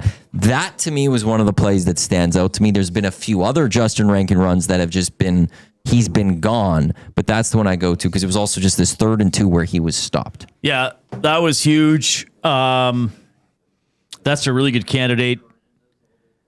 I'm going to go with a play that did not result in a score. Okay. Though it led to one. And for me, this might be the play. And look, I don't know what's going to happen the rest of the season. It's going to be tough. I mean, you and I have been watching the chat as we were talking about the Elks. We have some people saying, like, let's go get first place. We have some people saying they're done. They're frauds. They're going to be, lose the next 3. They're going to be finish 8 and 10. Let's get ready for the crossover. We see all of it. Yeah. But this play maybe isn't the only one, but really made me think you got to believe in this team. You got to watch right down to the wire. 3rd and 10 to TJ Luther. Yes. Keeping that game alive. Yeah. If that play results in that end of that game. Looking at those ones. Like, okay, they got out of the shadows of their goalposts on the 3rd and 3, but it was 3rd and 3, not too hard to convert, and then it doesn't look good, and then they're 3rd and 10, and they convert that play with confidence, get a few more yards, and kick the 57-yard field goal. And there was 4 defenders circling TJ Luther. It was a great throw from Cody Fajardo right to his receiver in Luther, who, as I was saying with Jay, like last year, the receivers in those moments, they dropped that ball. They couldn't step up in those moments. And TJ Luther, up until this past weekend, he was catching those balls and was still standing up. And then obviously the other one, like 57-yard, that just play. Could be the play of the year as well. Yeah, I mean, that was the other one I considered. That was the easy one. But I mean, in hindsight, you kind of expect Blanchard to make it. I mean, he's only missed 2 kicks all year. By the way, that one in Calgary, I thought he made it on the weekend. Not that it would have made a big difference, but he needs to. It looked like if he's going to have some misses this year, let it be in those situations. Yeah, exactly. Okay, let's do a couple more here before we go. We're doing kind of an Elks midseason report. Biggest positive for the team. I'll go first on this one. The biggest positive that each of us see. And I'm going to go with the performance, not just in close games. I mean, like I said, you have to win more than 50% of your 50-50 games. They've done that in terms of the games decided in the last minute or two.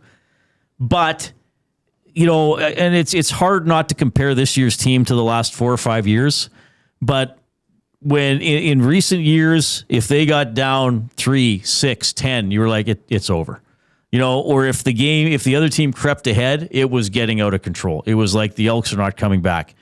With the exception of this past game, and they were playing the best team in the league, I feel as if they are always in it. They are going to find a way to respond. They will make a big play on offense, or they will get a stop or a turnover. They are able to get the momentum back when it maybe is appear to be going the other way. There have been moments where, games are hanging in the balance, where it's like, oh, the Elks need to do something here. And in most cases, they've done something. And even in the first half in Montreal, they did. The third quarter was out of control. And then the fourth quarter, I kind of even don't really evaluate. But they went down 7-0. They immediately. But that's the biggest positive for me. I feel like the Elks are not going to go away. I do think Fajardo's attitude is part of that, like you mentioned earlier. But that's the biggest positive for me as an observer and as a season ticket holder. When I become more of a fan, I guess I feel like, okay, you know what, it's fine. Okay, the other team's been better for the last 7 minutes. I know the Elks got a good 7 or 8 minutes in them coming right back. That's the biggest positive for me. And this is almost a little bit of a positive that they had last year, and they're showing again this year. But I'm going to look at 2 specific units and go the linebacking core and the offensive line. They have battled injuries this season. Nick Anderson has gone down. Brock Mogensen has gone down. We'll see about Kenny Logan Jr. We've seen David Beard go down. We've seen Carter O'Donnell go down. Carter Woodmansey hasn't even played a full game for this team. The big prize free agent. The Edmonton Elks have been tested depth-wise on those 2 units all season. From game 1 through until it's going to be continuing on until this upcoming weekend too, especially with we're waiting on Kenny Logan Jr. And for the most part, they have held.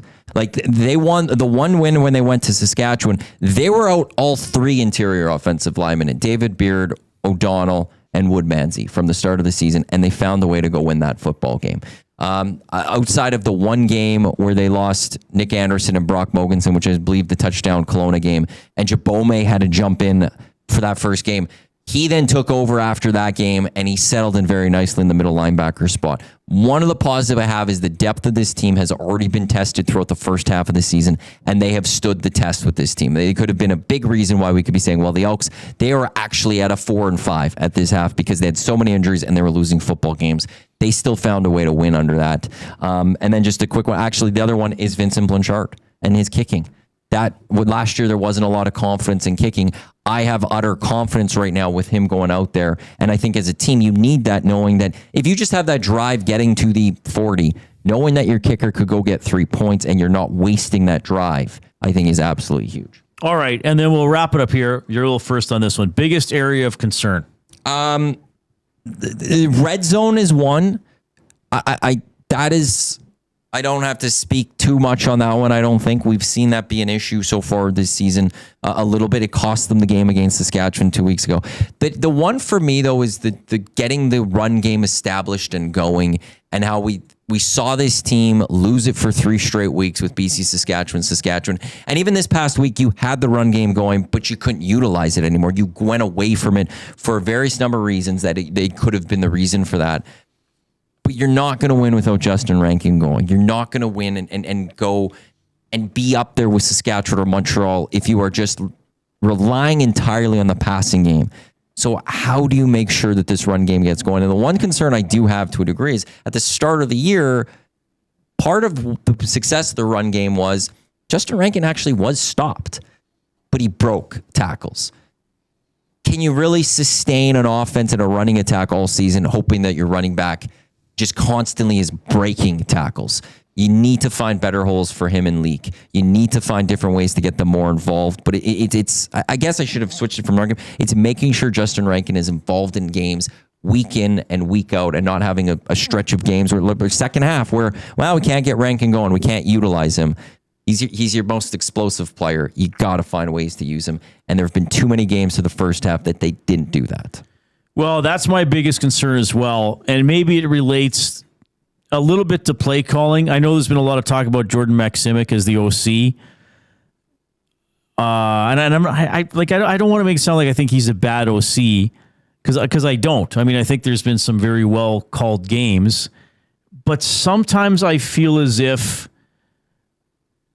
that he, if he were listening to this, he'd probably be really mad and think I was stupid. But I'm going to say this as just an armchair observer. It's like he wants to gain exactly 10 yards at a time. Like it's planned out. I've got this drive mapped out. Right. It's like, and you have to.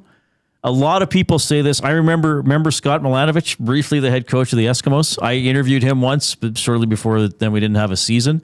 And I was like, what's your philosophy? Like, what could you say something to fans that they would understand? And he said, if you want to score in the CFL, you have to make a big play on a drive. You have to have a play that gains 25 to 30 yards. You can't just gain 5, 7, 3, 10. Like, you have to reel off a chunk. And sometimes I feel as if the Elks are fine, like throwing it 7 yards. Maybe you get the yak for the first down. Then maybe you're in short yardage. Now, but there have been times they have pushed it down the field, and they did have a bomb to the end zone dropped. But why did Montreal win this game? Because ultimately they could reel off big chunks of yards and often through the air. So that's what I'm wondering about. There is just when you need a drive, or you just need to switch the momentum. Like, if you're 80 yards from the end zone, you can't be plotting out a 14-play drive. It has to be a 6-play drive. Like, there has to be a 20 or 25-yard gain in there somewhere. And to your point, we've seen some of those this season, but it's like they're almost far and few between, that when they happen, okay, you see that, and then they don't happen for an stretch. You're like, but we know you could do this because you've done it. You did it in this game this one time. You did it also in this game, but now you're not doing it. Like with McSimic, it seems sometimes like when something's working, also he's like, okay, now we got to do something because they might figure it out. They're going to figure it out, as opposed to no. Let them stop it, then possibly move to something else. Yeah. Or it's like when something's not working, it's like, oh, well, this is going to work eventually. We just got to keep doing it. Yeah. And I think that needs to be reversed with him. Yeah, but it is interesting. Like quite frankly, I mean, this isn't talked about because Montreal won the game. It was very early. One of the worst calls in that game was the Montreal trick play. I mean, first play of the game, you're driving the ball and you take the ball out of Davis Alexander's hands to have a receiver throw. And he's so excited to throw, then he makes a bad decision and throws into double coverage because the Elks were not fooled. Could have been up 7-0 very quickly. Yeah, so I mean, there are always bad plays all around or things you want to call and maybe overly commit to. I saw this great video a few months ago. I don't remember what channel it was. It was on YouTube. And they were getting John Gruden to go through his play calling sheets from earlier in his career, like it was a smaller one, but how he divided things up. He's like, well, here's my first downs, here's my second down, but then he had some like a box where it was like, don't forget about, it was kind of like, oh yeah, don't forget about, we practiced this play and our quarterback likes it. And then there was another box. It was like, got to use it or something. And it was like, I have to call this. So maybe that's what Montreal did, where it's like, oh, we think the Elks will fall for this reverse. We've got to get this one. But I mean, it seemed like that's a thing you're calling in like the second or third quarter, not a first drive of the game. But that's also Jason Moss is always trying to do different things. He's the one that has that little punt little kick for the first down. Yeah.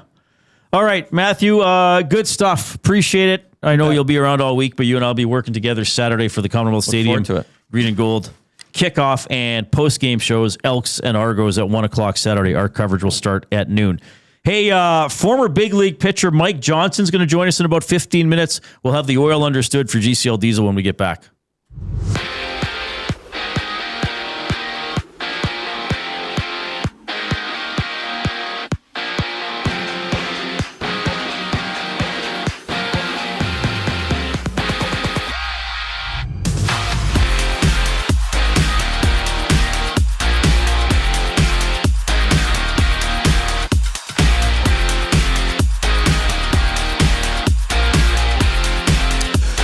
Blue Jays have made a lineup change ahead of tonight's series opener against the Red Sox, with Okamoto removed from the lineup due to left knee contusion. First pitch is just after 5 o'clock, with Jameson Taillon getting the start for Toronto and Sonny Gray taking the mound for Boston. Around Major League Baseball tonight, the Mets and Braves meet up, the Phillies take on the Cardinals, and the Dodgers face the Royals in the late game. In baseball news, two-time All-Star and former Chicago White Sox shortstop Tim Anderson has announced his retirement at 33 years old. Over to the NFL, 31-year-old tight end Hunter Henry has signed a 2-year, $16 million contract extension with the New England Patriots. And then Dallas Cowboys defensive tackle Quinnen Williams has agreed to a 3-year extension worth $105.9 million.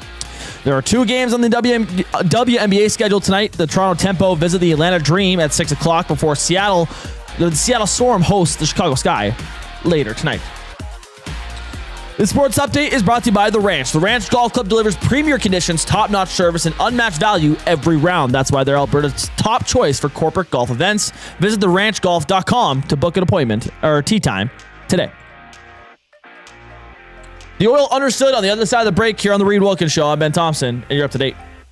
The Nielsen Show with Lieutenant Eric. Marshall Ferguson, CFL on TSN. I mean, heck, guys, I was covering the Philpott Bowl last week. During the pregame introductions, they're like, number 85, Jalen Philpott, and the crowd popped. Like, with my headset on, and I took my headset off, I'm like, oh my God, did they just actually, lose their minds in a pregame introduction? That never happens in the CFL. So, homegrown heroes, to me, the Alouettes have probably got 2 of the top 5 when it comes to Tyson and Davis Alexander right now. It's just the reality. The Nielsen Show with Lieutenant Eric, weekday mornings 6 to 9, only on Edmonton Sports Talk, your clear choice for Edmonton sports. Ready to raise the stakes? At Play Alberta, bigger bets and buy-ins are now available for nearly all live dealer games. From blackjack to baccarat, your favorite tables are waiting to deal you in. Whether you're kicking back at home or looking for some fun on the go, now's your chance to enhance your Play Alberta experience with new elevated stakes. Visit playalberta.ca/EST to learn more. That's playalberta.ca/EST. Must be 18 plus to play. If you gamble, use your game sense. At Firehouse Subs, our subs are freshly toasted, stacked high, and crafted to satisfy. Each sub is piled high with premium meats, melty cheese, and toasted to perfection. Firehouse Subs brings bold flavor to every bite, all served on a freshly toasted roll. But we're not just feeding Edmonton, we're fueling it. Dig into the brisket hat trick, piled with slow-smoked brisket and melty cheese. Or go to the Firehouse Subs fan favorite, the Hook and Ladder. Made to order with smoked turkey, honey ham, and Monterey Jack cheese on a perfectly toasted roll. With 15 Firehouse Sub locations across Edmonton and the greater area, it's easy to grab a hot and hearty sub close to home. Firehouse Subs. Hot, hearty, made to satisfy. When gambling, set a budget before you play. Stay informed and visit GameSenseAB.ca to learn how. Remember, if you gamble, use your game sense. I know I've been crowding you lately. I want to give you your space. Who are you talking to? Our basement. Need extra space at home? Get it back with Sentinel Storage. Try 4 weeks free. Details at sentinelstorage.ca. Since 1952, William Huff has been the heartbeat of Edmonton's advertising world. From humble beginnings to a citywide powerhouse, we've been the go-to for signage from print to design and installation. Partnering with Edmonton's top sports franchises and major events, we've helped shape the city's global reputation. Our secret? Unmatched customer service, decades of experience, and a passion for excellence we call the William Huff Advantage. Visit us online at williamhuff.com. All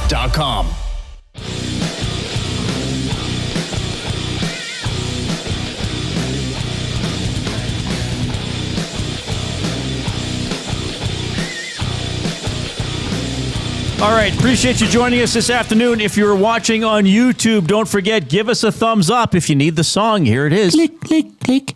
Must you click? Please, please click. Must you click? You must click. Thumb, thumb, thumb. We try to get to at least 100 thumbs every show. Now, if maybe you need the turtle. That's my favorite. Maybe you need the emperor. Maybe you need the bookbinder. I know who you are. Jason Milne of the Reid Wilkins Show. 3 to 6 p.m. on Edmonton Sports Talk. Have you come at long last? Do you have a Riverline one? Which one? A Riverline one? A taped soundbite. On the Riverline. I don't have one, Betty boy. Tried to rule over my soundboard, are you, lad? Play the lute for me, lest I devour your bones. My dad just burst out laughing in his car. He really likes the lute.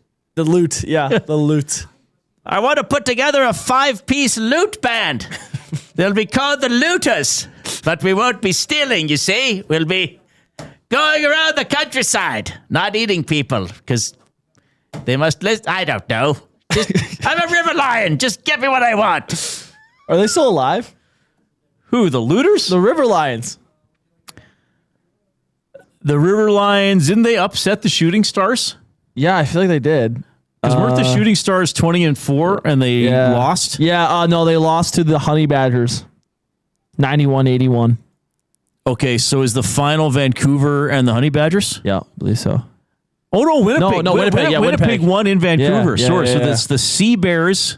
Sea Bears versus against the Honey Badgers. Like, there's no bad name matchup in the CBL. No, zero. Like, let's 1, 2, 3. Four. Give me 2 random numbers between 1 and 10. Barrick. 6 and 8. Okay, I'm just counting down in alphabetical order. 1, 2, 3, 4, 5. So that would be the Blackjacks against the Shooting Stars. Like, there's no bad name matchup in the CBL. Wow.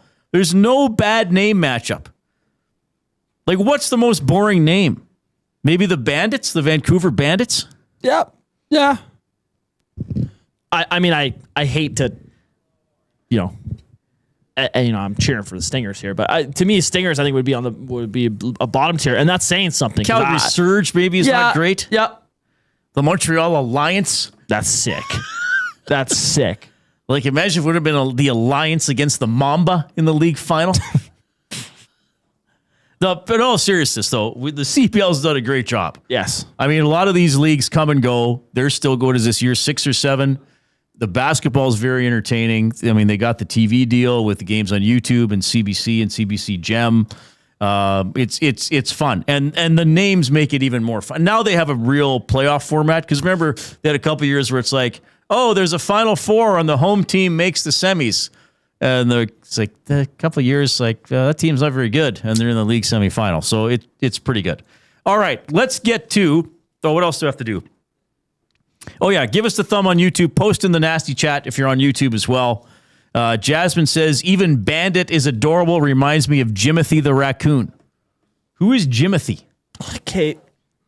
But I think their logo is a raccoon, though, isn't it? Yeah, Jasmine was showing this like hunchback raccoon that's named Jimothy, and it's been viral. Oh, is this the thing that was on the... Right. Yeah. Okay. Jasmine, you'll have to forgive me for not knowing about an internet fad. Yeah, I'm usually the last person that would know. Sorry, go buy your tote bags with Canadian Tire. There's raccoon tote bags? No, did you hear about that discussion on the Hangout too? She was talking about this tote bag from Canadian Tire that's sold out because a celebrity wore it.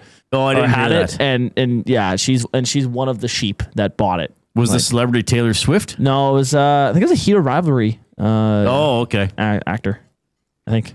All right. Let's do the oil understood for GCL Diesel. Providers of the best diesel engine components around, from turbochargers to injectors, fuel pumps to sensors. They are the critical engine component experts. Proud to serve Edmonton and Northern Alberta for over 50 years, and now a partner of Edmonton Sports Talk and the Reid Wilkins Show. GCL Diesel. Diesel. Understood. All right. We'll talk a little bit of hockey here in Oilers. First of all, the Hlinka Gretzky Cup. I did not watch a lot of this tournament. We had it on at work sometimes. Yeah. I didn't rush home to watch it. Saturday, after the Elks game, the final was on, Canada-US, at the same time as Hamilton-BC and the same time as Blue Jays and Phillies. It very quickly revealed itself that was the least compelling of those three games. I am happy Canada won. I'm not one of these like, oh, Reid, you're Canadian and you're crapping. No, I'm not. I'm glad they won. There was an Oil King on the team, right? It was in Edmonton. It looked like they had a better crowd for the final, though I think they put all the fans on the on the one side TV. I mean, it's a summer hockey tournament. I'm glad Canada won. I'm glad OEG has stepped up to host it every second year. I can't remember if that continues for one more cycle or not. So that was awesome. I just guess I have to say August with Elks going on, baseball to watch, other things to do in my life. It wasn't like the Olympics or a World Cup or even Stanley Cup playoffs where it's like, oh, I got to watch or I got to make sure I'm at least home for the third period or something. Okay? That's just me. But if people were more into it, that's cool.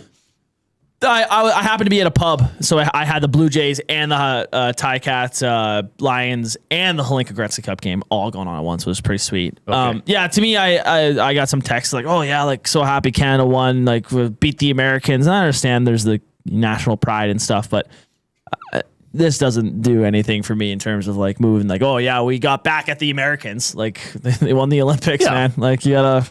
Well, and this term is almost more like for scout. It's like, okay, let's see how they do, right? Because the IIHF U18 is why a lot of players are in the Western Hockey League playoffs, right? So it's different. Yes. So Bouchard was ranked 10th by who? The NHL Network NHL panel? Network. 10th defenseman? Yes.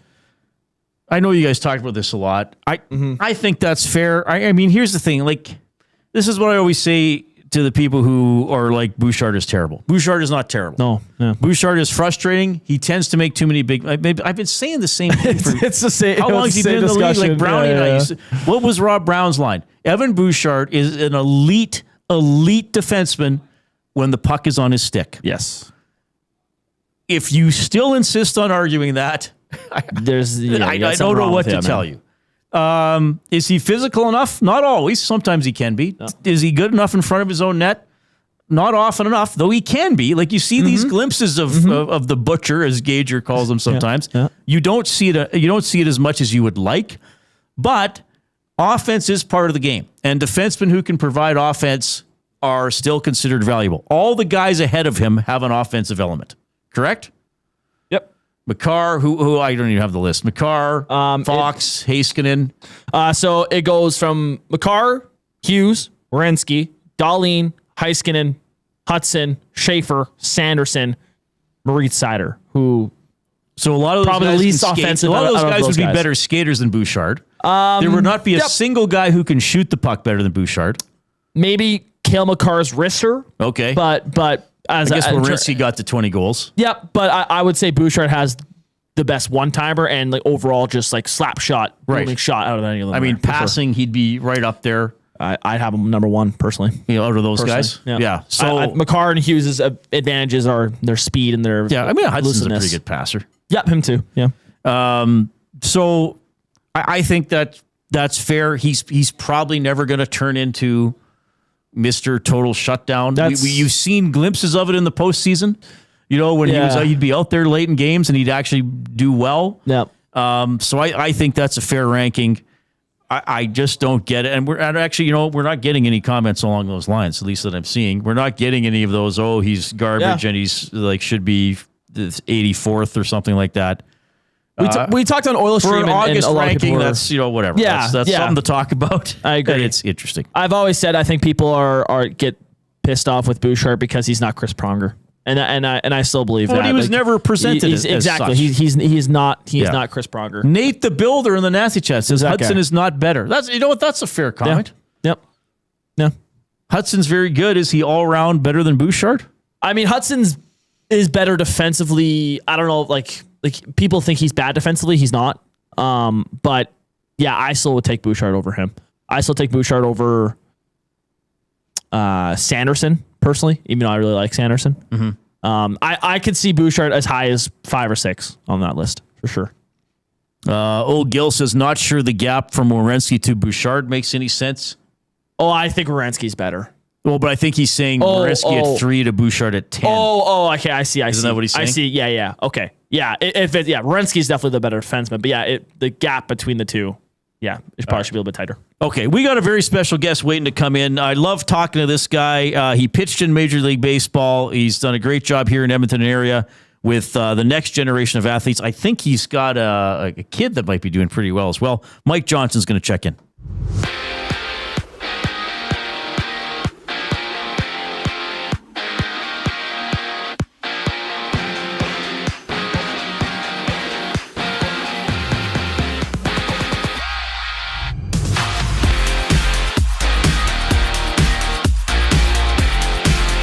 The Blue Jays have made a lineup change ahead of tonight's series opener against the Red Sox, with Okamoto removed from the lineup due to a left knee contusion. First pitch just after 5 o'clock, with Jameson Taillon getting the start for Toronto and Sonny Gray taking the mound for Boston. Around Major League Baseball tonight, the Mets and Braves meet up, the Phillies take on the Cardinals, and the Dodgers face the Royals in the late game. In baseball news, two-time All-Star and former Chicago White Sox shortstop Tim Anderson has announced his retirement at 33 years old. Over to the NFL, 31-year-old tight end Hunter Henry has signed a 2-year, $16 million contract extension with the New England Patriots. And in Dallas, Cowboys defensive tackle Quinnen Williams has agreed to a 3-year extension worth $105.9 million. There are 2 games on the WNBA schedule tonight. The Toronto Tempo visit the Atlanta Dream at 6 o'clock before the Seattle Storm host the Chicago Sky later tonight. The sports update is brought to you by the Edmonton Elks. It doesn't start on game day, it starts before kickoff. Get your single game tickets today and be there for every hit, catch, and touchdown. Lock in your seats now at goelks.com/tickets. Mike Johnson on the other side of the break here on the Reid Wilkins Show. I'm Ben Thompson, and you're up to date.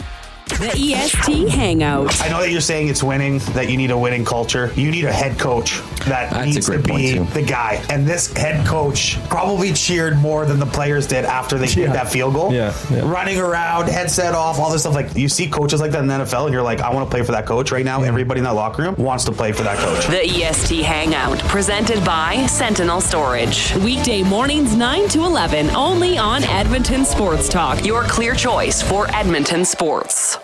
Looking for quality building materials and friendly advice? Visit us at Windsor Plywood Leduc, family owned and locally run since 1993. From interior materials for doors, flooring, baseboards, and all the finishing touches to all you need for your outdoor projects like cedar lumber for decks and fences. Plus, all the plywood you'd need. Our full-time on-staff carpenter can help with anything odd-sized or custom. And from domestic hardwoods to exotic selections, we've got you covered. And if we don't have it, we'll track it down for you. Windsor Plywood Leduc. We're the experts you need to know. Wednesdays just got saucier at Mr. Mike's. It's Wing Wednesday, every Wednesday from 4 p.m. till close. Get 10 wings for just $10 or go big with the Wings and Frings platter for $19.98. Wash it all down with $7 steins of Antler Ale or Bighorn Lager because wings were never meant to fly solo. Add fries, onion rings, or lodge chips for $4.99 because wings deserve a wingman. Great wings, cold beer, Wednesdays done right. Dine in only at participating Mr. Mike's locations. Mr. Mike's. Eat locally, enjoy casually. Ready to raise the stakes? At Play Alberta, bigger bets and buy-ins are now available for nearly all live dealer games. From blackjack to baccarat, your favorite tables are waiting to deal you in. Whether you're kicking back at home or looking for some fun on the go, now's your chance to enhance your Play Alberta experience with new elevated stakes. Visit playalberta.ca/EST to learn more. That's playalberta.ca/EST. Must be 18 plus to play. If you gamble, use your game sense. Kickoff is coming. Are you in? August 15th. Elks, Argos at Play Alberta Field at Commonwealth Stadium. It's Family Day presented by Goodwill Industries of Alberta. Youth 17 and under get in free for an early afternoon contest. Conditions apply. Plus, come experience a surprise halftime that will be sure to pop. Every catch, every tackle, every touchdown. The best way to experience it is being there when it happens. Edmonton Elks. Our city, our year. Tickets and info at goelks.com/tickets.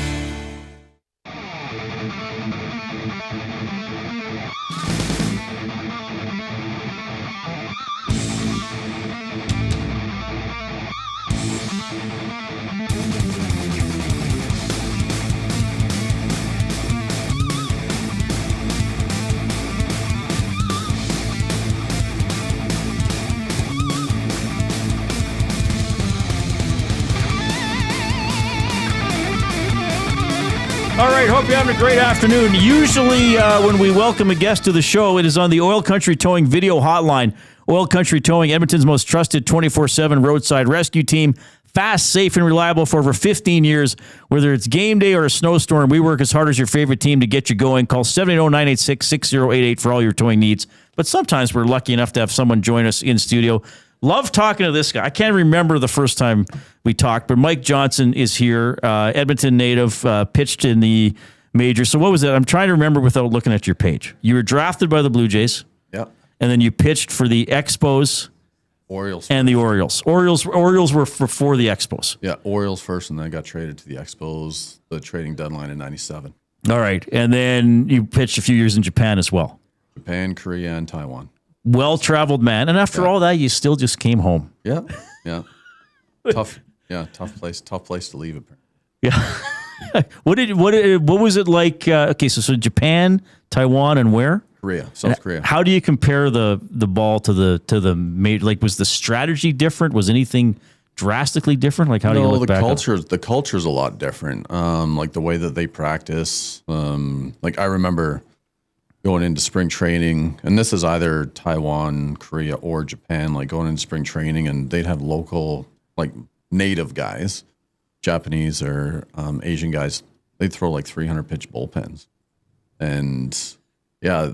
Just kind of the way they practice, and this is back. Like I went back I was there early 2000s. So right. Okay. I'm sure stuff has changed a little bit as far as the quality. It was kind of like Japan was always kind of the top league, call it like AAA, AA league, and South Korea at the time was probably more like AA, single A, and then Taiwan's more like kind of like a rookie ball low Okay. A. Yeah. Yeah. But they've improved a lot, so I'm sure that those kind of comparisons have changed a little bit. Okay, so what would a normal bullpen day be? Just or what you thought was normal at the time? For a normal person, maybe 40 pitches. They're doing 300. 300, yeah. So were you ever like I'm not do, or what did you do? Were you just like, okay? Well, I went to Korea. This was in 2009, and we had a Japanese manager, and I had been to some Asian spring trainings before, and a couple were kind of relaxed and some were like pretty intense and stuff. But I really didn't throw before I got to spring training because you're reporting middle of January. Season doesn't start until the 1st of April. So I'm like, I got a little bit of time here. So manager kept wanting me to throw a bullpen. And I said, well, I'm not going to throw one for 3 weeks. We're not even starting games for 2 months. Yeah. and that didn't go over very well. So anyways, I kept putting it off for about 2 or 3 weeks. Finally, I'm like, okay, I'll throw a bullpen. I threw literally 15 or 20 pitches and him standing right behind the catcher. And after my 15 or 20 pitches, I'm like, okay, I'm good. And yeah, he was not very happy with Oh, that. wow. And they expected you to throw like full out, like how you pitch in a game. Yeah, it's like you got to be ready mid-season. But like I said, you're not playing a game for like 3 or 4 months. Was there like an import limit in those leagues? Yep. In Japan, you could have, I think it was 3 on the big league roster, 3 or 4 on the big league roster, and same thing in the minor leagues. So really total of 8. Okay. But only 4 could be on the big league roster at a time. Okay. And I think they had a limit. It was 2 or 3 could only be in the game at the same time. Oh, I see. Yeah. So CFL-ish maybe with some of the American players and the Canadian players or whatever. Yep. Yeah. In Korea, you could have 2, and I think it was 3 or 4 in Taiwan. Okay, I get it. So Mex is one of our regular listeners. You probably have been asked this thousands of times. Yeah. When you meet people. Who's the hardest person? Oh, we will get to that. What about your time in Asia? He says, out of the 3, which cuisine was the best? Japan by far was the best. Taiwan was interesting. Okay. And yeah, Korea probably comes in second. So interesting, like just like really different. You're like, I'm not just sure. Some things that they put into their bodies is a bit different. Things that you wouldn't think doing. And the smells are really different. Okay. Yeah. So when you look back, I don't know if we talked a lot about this part of life. We work with Joaquin Gage here. I mean, he was in the NHL, but played in Europe a long time. And when I talk to hockey players who went to Europe, they're just like incredible life experience. Like they knew maybe they wouldn't stay. They'd wind up back here or wherever. But do you look back and be like, what a section of my life to say I got to live over there? Well, it's pretty cool. Like I tell people all the time is like the amount of travel and places I got to see while playing a game is pretty special. Like I got to see a lot of the country of Japan when I was over there. Same with Korea, Taiwan. Playing with the national team, got to go to different countries. My last event I ever played in was in Germany. I mean, you look back at things like that, places that you probably never get a chance to go to just in your regular life, working a 9-to-5 job and stuff. So those are some pretty cool things. Got to play in 2 Olympics, right? Which was quite the experience. Yeah. You've done a ton of stuff. Okay, so we're going to talk Blue Jays and some other baseball storylines. When you walked in, I tossed you a baseball. Yep. Now we have this lying around the office. I don't know if that's an official ball. How it feels. Close enough. It's a baseball. It's a baseball. If you've seen a few of them. Yeah. But I was watching Jays with my dad on the weekend, and a couple pitches were fouled off. He said, "How many balls do they use in a game?" And I'm sure Google will have something. They estimated between 96 and 120. Yeah, I was going to say probably around 100. And like anything that's scuffed, they just this isn't anything put in play now. Well, yeah, like even a routine grounder, they're getting rid of it, eh? Yep. Okay, so how do you hold a fastball? So two different types of fastballs. So the 4-seam fastball, basically just go across the C there. Okay, yeah. There. And that just means 4 seams are cutting through the air. It kind of gives you your truest flight. 2-seam fastball, you can kind of go with the seams or across the seams if you want. Okay. Less seams cutting through tends to move it a little bit. Okay. And how hard are you? Do you hold it pretty hard or just kind of rest it in there? Pretty good finger pressure. I mean, kind of things that I tell kids that when we're throwing fastballs is like you're trying to spin it as fast as you can. You can only do that with finger pressure on the end. Okay. Whereas the ball comes off your fingers, you're really trying to create that spin on the ball. Okay, so those are the two. Would every pitcher in the major league throw both a 4-seamer and a 2-seamer? No, or not necessarily. Another fastball is like cut fastball. Okay. So you picture like you're facing a left-handed hitter. Okay. So he's on your left side. Yeah. A lot of guys will throw 2-seamers that will move away from them or into righties. And then other ones, another cut fastball is just basically a fastball that comes in and into the lefty. Is that the one Mariano Rivera threw? That's the one, yeah. Okay. He made famous. And was it so effective because it moved so late that guys thought it was a regular fastball? To be honest, I have no idea how guys didn't hit it because that's all he threw. Okay. But he his command was pretty impeccable too. And then he started mixing in little sliders and like little two-seamers and stuff. But yeah, I mean, you would think that they would have some sort of approach, knowing what the ball is going to do. Because his secondary pitch was like way down the list, so to speak. Not necessarily. It was still pretty good. But that cut fastball was game changer. Because he wouldn't he always break the bats of the left-handed guys because it would come in. I think it's more of a mental thing. Like it would break late, and you would see where the ball is, and you got to start your swing before you see the ball kind of take its move, right? Whereas like sliders and curveballs, they break a lot sooner, so you can adjust kind of like where your barrel's going. But with his cut fastball or guys cut fastballs, the idea is that it moves late, so you've got to commit to that spot. By the time your barrel gets there, the ball moves off it. Okay, so when you pitched in the majors, how many pitches did you feel really good about using in a game?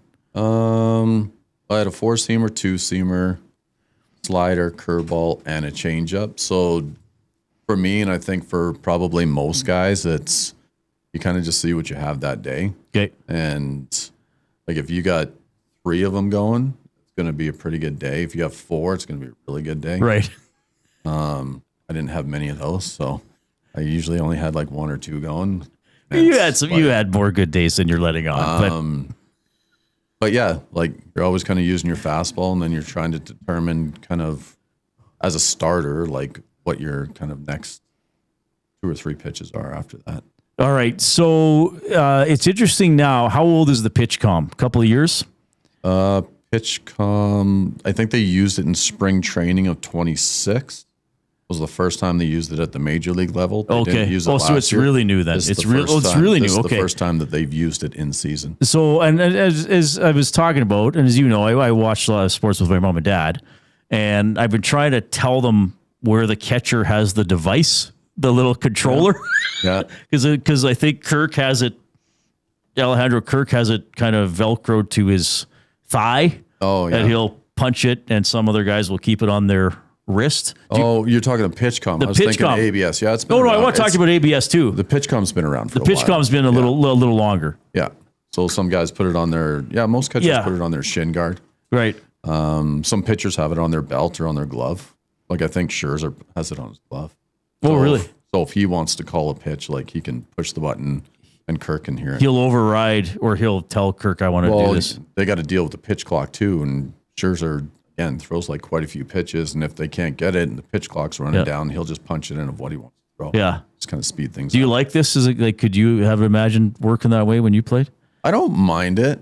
It does probably kind of speed things up, but it's really interesting talking to like my buddies that are still involved in like Major League Baseball, and like because one of the big things that they implemented this, or one of the reasons they implemented this, was because of stealing signs. So if you're at second base, and we do it at like the 15U or 18U level here, if you're not really kind of intricate in your signs, we're going to relay it to the hitter. Right. And it doesn't necessarily even have to be the pitch. It can be the location, because if you relay a location, you can kind of eliminate pitches and increase your chances of having an idea of what's coming, right? So yeah, it's kind of changed things, but I think it's still all along the lines of trying to speed the game up a little bit. Well, I gotta say, I like a lot of the changes, the pitch clock, even the what do they call it, the automatic runner, the challenge, and the challenges, and they handle it quickly. Because I have to admit, Mike, like you and I have been talking a long time now. Like I sort of started getting turned off. Like, remember when I did the 6 to 8 show? Mm-hmm. And there was like a baseball game that started at 6. So I was kind of watching it through my show. And then I was like, great, I'll get home and I'll see the last few innings. And I got home at 8:15 and it was like the 4th inning still. Yeah. And I'm like, especially the playoffs. Yeah, I know. It was a playoff game. And I'm like, okay, I don't have 5 hours necessarily, unless it's like the 18 inning game from. So I like that they've committed to it. Like they haven't waffled, like, how like the NHL every year is like, this year we're going to call holding. And then by game 20, they're not calling holding anymore. Okay, so I got to ask you about the ABS. Mike Johnson is joining us here, former Major League pitcher, telling you about pitching in Asia as well. So the ABS, if people are watching baseball, they see the tap on the head. No, the pitchers generally, I think most teams tell the pitcher don't do it, right? Leave it to the catcher. Yeah, I think the success rate of pitchers doing it is quite low, actually, which I can understand because there's probably a lot of times I threw pitches. They probably weren't as close as I thought they were. Right. Plus, catchers are making things look a lot better now with kind of the way they're taught to kind of frame pitches and bring them back into the zone and stuff. It can kind of fool. Plus, you're not done moving. Like after you throw the pitch, you're moving all over the place still. Not too many guys' eyes. So I think catcher success rates are the best so far, and hitters are second. Are you comfortable the way it is, like with the two challenges, and the ump just says, "Kate, we got to check it," and it's handled quickly? Do you think it works pretty well? I think it works well. The one thing that I'm curious about is like you've seen a couple games. I think there was a spring training game. It was a Red Sox game. Like a guy missed 5 in a row. Yeah. And they got challenged 5 pitches in a row, and he was wrong on all 5. I guess my question for Major League Baseball moving forward, and this has always kind of been my question, is like, at what point in time are umpires going to be held accountable for not being good? Right. Because my argument was always, if I'm a player and I'm not good, I get sent down. Right. But you got guys like Angel Hernandez and CB Buckner who are notoriously horrible. Yeah.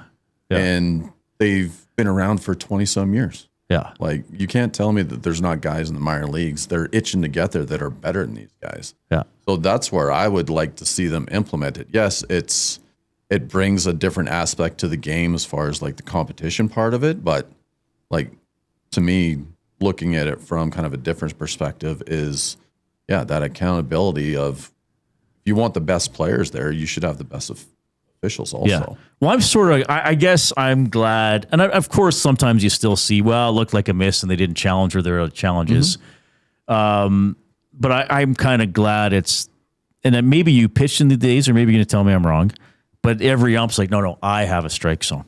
Reid Wilkins has a strike zone. Okay? Not anymore. But it used to be like that, right? I'm glad those days are gone. That's what I'm saying. I didn't mind them. I'm a little bit more old school. Like, I remember, like, we'd be pitching and it'd be like, okay, Joe West is the umpire today, like behind the plate, and like he's pretty tight in the zone. And you got other guys that are like, they're more wide forgiving as opposed to up and down. Right.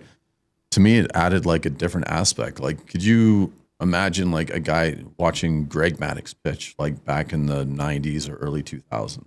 When like the Braves were in their heyday and he was throwing, and it was kind of like he basically earned the respect, and he earned kind of what he got. He was able to put the ball like where he wanted. And the thing is I remember watching, I think it was a Blue Jays Braves playoff game from like the 90s, and Maddux was pitching, and I mean there were pitches being called like a ball or two off, and you didn't see one hitter get upset about it. Like, Blue Jays were doing it. The Blue Jays were doing it to the Braves hitters, and the Braves hitters were like, okay, yep, because we're getting the same thing. Okay. And they were more kind of adaptive to it, right? And to me, it brought like a really cool aspect to the game of that human umpire. Yeah. Fine, they're going to make mistakes and stuff, but I mean, after just saying like some guys should be held accountable, don't get me wrong, there's a lot of really good umpires for sure. that are very consistent in what they do, but they don't have individual strike zones anymore. No. They basically call that box. Right. And then I see what you're saying. And then they can only look bad if they are overturned. Well, now like you have like reports on umpires that are like on social media, and like guys are getting ripped apart. Yeah. And stuff. And the thing is like having umpired games, it is not easy. I mean, you got a guy you got Mizorowski out there throwing 103, 104 miles an hour, and he throws it like a quarter inch off the plate, and the guy gets it wrong by calling it a strike. Like, there's got to be a little bit of leeway. Well, that's the ones I felt like. I've said this about offsides in the NHL.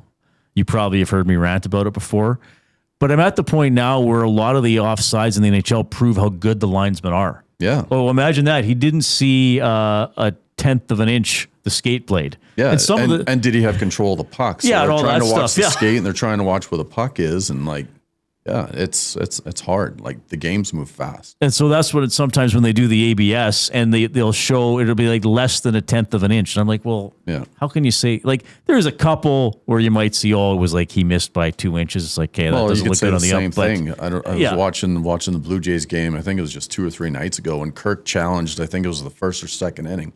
The pitch was literally right down the middle. Yeah. So like they make mistakes too, right? Yeah. That's an interesting take for sure. Okay, you got your Blue Jays hat on, so we're going to talk about that when we get back.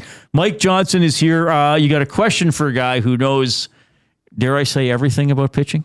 Almost everything. No, he knows a lot not. about pitching. Always learning. Always learning about pitching. Yeah. And you're doing a great job coaching and mentoring, so we want to talk about that as well. Here's the 5 o'clock break.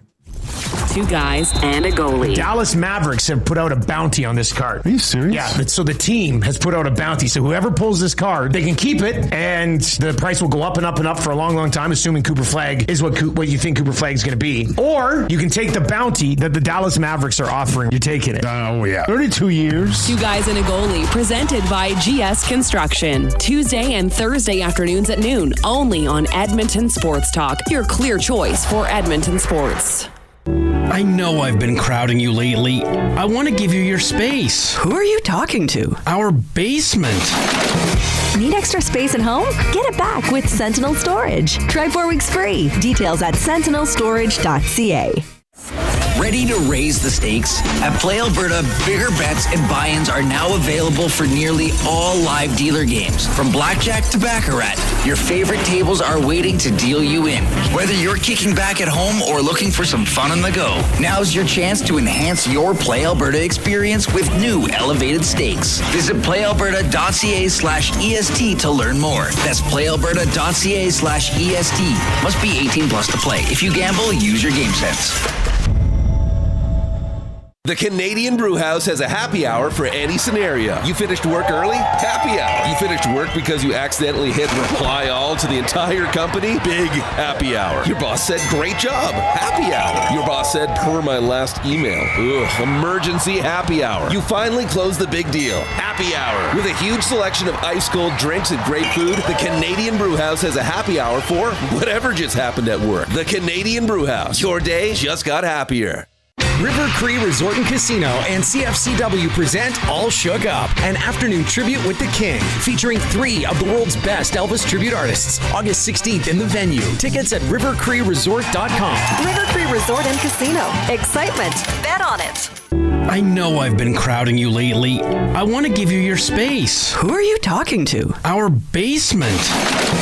Need extra space at home? Get it back with Sentinel Storage. Try 4 weeks free. Details at sentinelstorage.ca.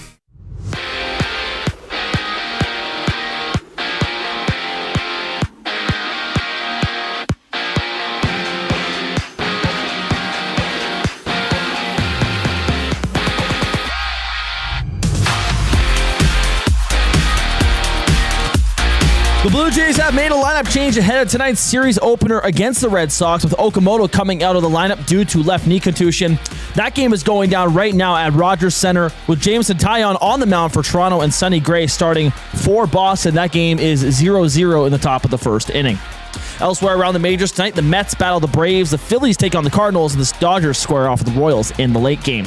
In baseball news, 2-time All-Star and former White Sox shortstop Tim Anderson has announced his retirement at the age of 33.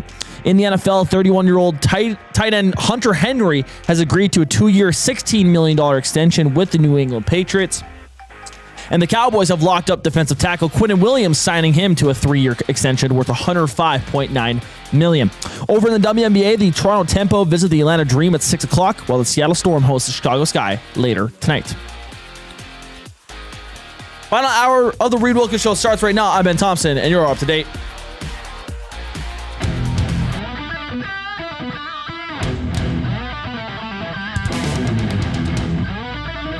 All right, thanks a lot for joining us this afternoon. We have a very special guest here in the Canadian Brewhouse studio. Afternoon's just got a serious upgrade at the Canadian Brewhouse. Happy hour, Monday to Saturday, 2 to 6 p.m. Deals starting at $3.99. Make the smart move and head to the Canadian Brewhouse. Mike Johnson is here. He's got, as I said, he's got his Blue Jays hat on, drafted by the Blue Jays. So it was Orioles, then Expos. Yeah. All right. Do you remember who you were traded for? There's some trivia. I didn't even look that up. Well, I was taken in the Rule 5 from Toronto to Baltimore, so I wasn't traded for anybody. I was basically just bought. Right. And then I went to the Expos for... Do I have it here? See if it shows up. Omar Dahl. Oh, I remember him. And then I got traded from the Expos to the Rangers for Everett Stahl. Like, I love your baseball reference page. Drafted out of Salisbury Composite High School. Yep, on Sherwood Park. That's awesome. All right. So what are you doing now, coaching-wise? Quite a bit. Work full-time out in Parkland County, Spruce Grove, Stony Plain area. We have our own in-school baseball academy for kids that want to do sport and as part of their curriculum in school, which is kind of unique around the area. With that, I usually coach a team during the summertime, try and watch my son play as much as I can. And then currently coaching with the junior national team also. Oh, amazing. And are you traveling? You must be traveling for that. Yeah. So this year so far, been to Dunedin, Florida for training camp, Dominican. And then we participated in the Major League Draft League. Oh, wow. So we played in Aberdeen, played at Penn State, and then we finished up in Ohio. Oh, amazing. Okay. So you're a busy guy. Yeah.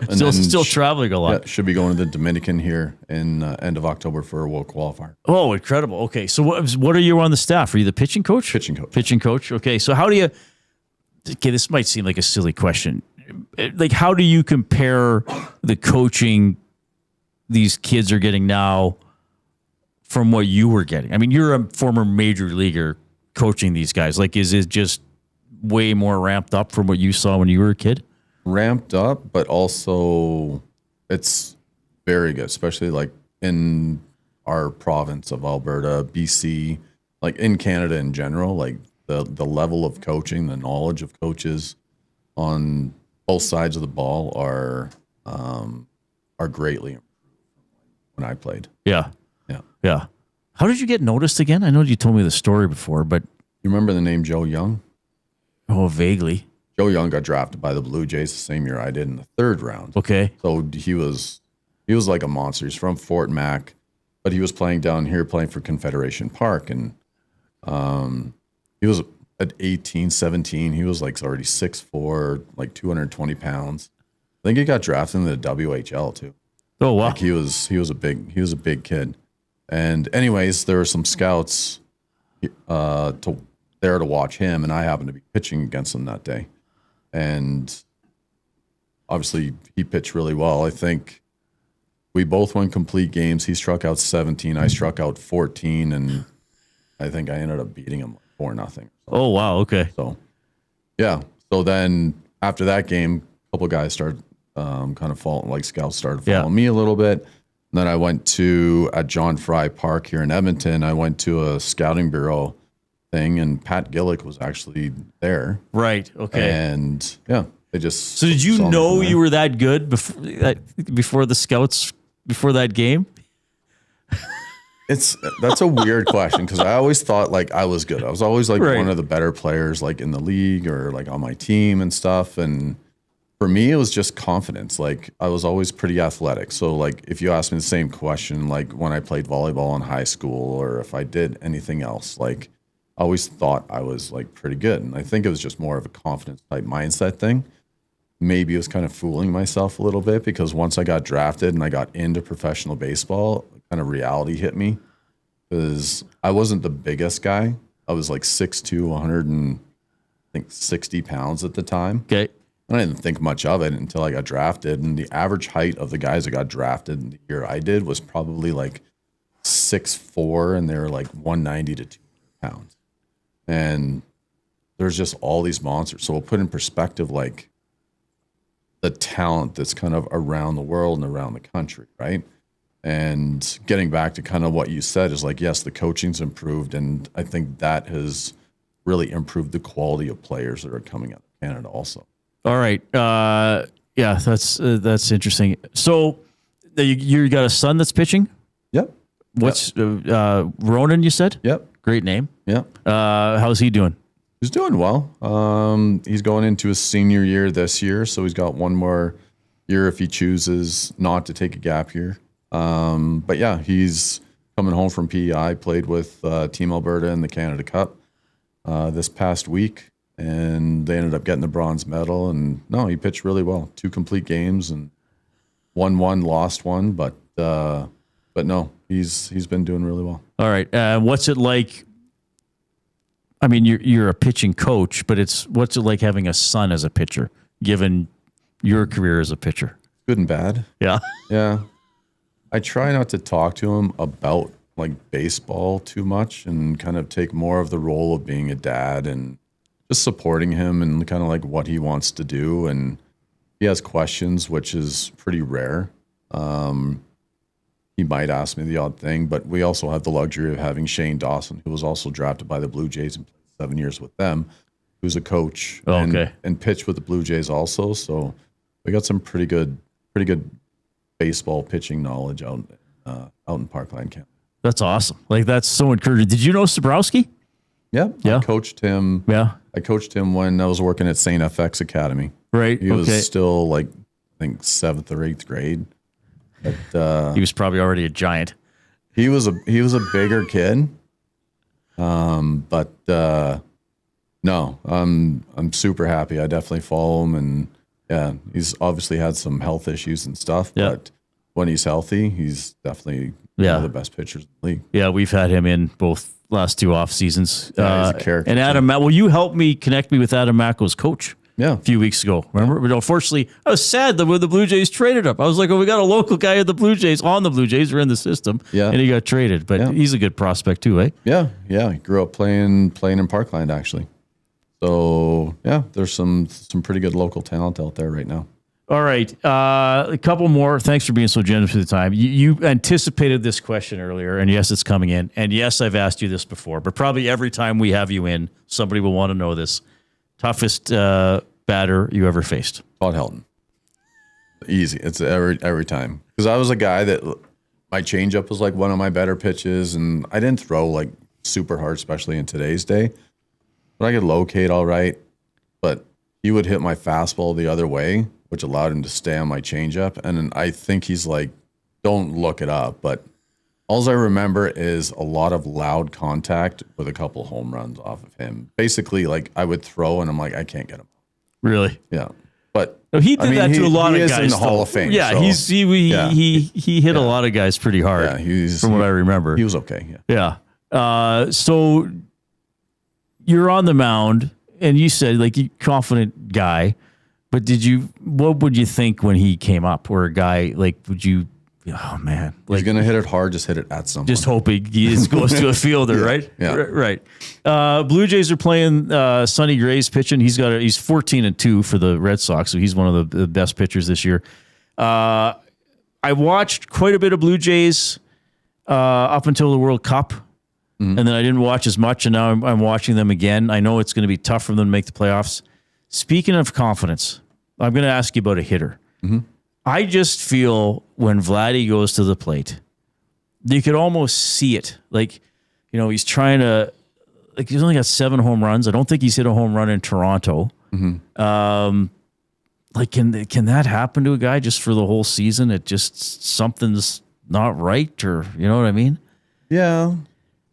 It doesn't, I don't think it happens to a player of that caliber too often. Okay. Like, they can go through slumps and stuff, but really by the end of the year, their numbers are what their numbers consistently are, right? I look at a guy like Julio Rodriguez, who notoriously starts off slow, but he ends up hitting 30, 35 home runs every year with 100 RBIs. Right. Hits 280. So I think this is a little bit of an anomaly for Vladdy for sure. I'm sure, I mean, he's still pretty young, but signed that big $500 million contract. I'm sure he's putting a little bit of pressure on himself.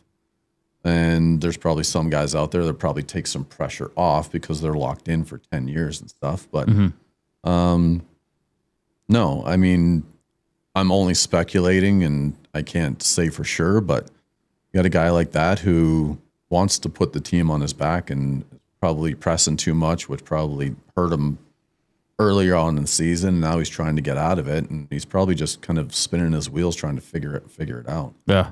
The other thing too is like, especially with the power and stuff, I know he's been hampered by some hamstring stuff, but I mean, the question always comes up, is he playing hurt? Right. So yeah, there's a lot of stuff that goes on behind the scenes that nobody's really sure of. Benny's dad is in the nasty chat. Oh yeah. Saying Mike threw hard back in the day, was tough on us St. Albert boys. Oh yeah. Because they'd be right around the same age. Yeah, wouldn't they? yeah. He was texting me saying he's batted against you, and he wasn't very successful. He was the reverse Todd Helton. Yeah. And you got some fans in the nasty chat saying basically, Mike, Colorado atmosphere. That's the only reason. The rarefied air in Denver is up. That's the only reason that Helton hit you hard. I'm not lying. Like I got called up for like double headers in Colorado, which like I got called up to the big league. Cool, but why Colorado? And like another like one of my strengths was my breaking ball, and I swear to God, like I'd throw curveballs and they would break up. Right. Like the ball just doesn't move. It's going the wrong way. Yeah. It moves the wrong way, especially when they hit it. So, yeah. And the air is thin. I covered first base one time. I don't remember where I got called up from. I think it was Ottawa, actually. And I covered first base, and I felt like I just ran for like 20 minutes, like I was out of breath. Like it definitely has an effect on. Mike, I love talking baseball with you. You're so generous with your time. Thanks a lot for coming in. I mean, I really appreciate our relationship over the years. So let's talk. We'll have to get you on during the playoffs of the World Series, see what you think is going on there. But all the best with the coaching. All the best with your family. I'd be loved interviewing Ronan someday as a big league pitcher. That'd be pretty cool too. We'll see. So we'll see what happens there. Yeah. Thanks a lot for coming in. Yeah, I appreciate it. That's Mike Johnson checking in. Here's Ben Thompson.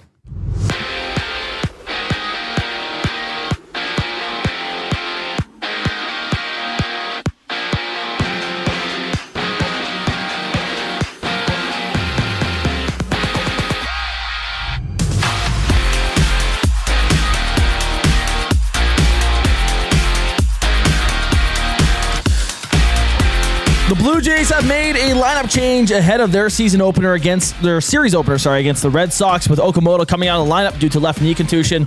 The ACT game is underway right now at Rogers Center, with Jamison Taillon getting the start for Toronto and Sonny Gray taking the mound for Boston. That game is 0-0, second out of the bottom first inning. Around the majors tonight, the Mets take on the Braves, the Phillies meet the Cardinals, and the Dodgers square off against the Royals in the late game. In baseball news, two-time All-Star and former White Sox shortstop Tim Anderson has announced his retirement at the age of 33. Over to the NFL, 31-year-old tight end Hunter Henry has agreed to a 2-year, $16 million extension with the New England Patriots. And the Dallas Cowboys have locked up defensive tackle Quinnen Williams, signing him to a 3-year extension worth $105.9 million. In the WNBA, the Toronto Tempo visit the Atlanta Dream at 6 o'clock, while the Seattle Storm hosts the Chicago Sky later tonight. I'm Ben Thompson. That was your sports update. The Reid Wilkins Show continues in the final hour on the other side of the break. The oil stream. 14, Brock Faber. Whoa. Kind of surprising. Whoa.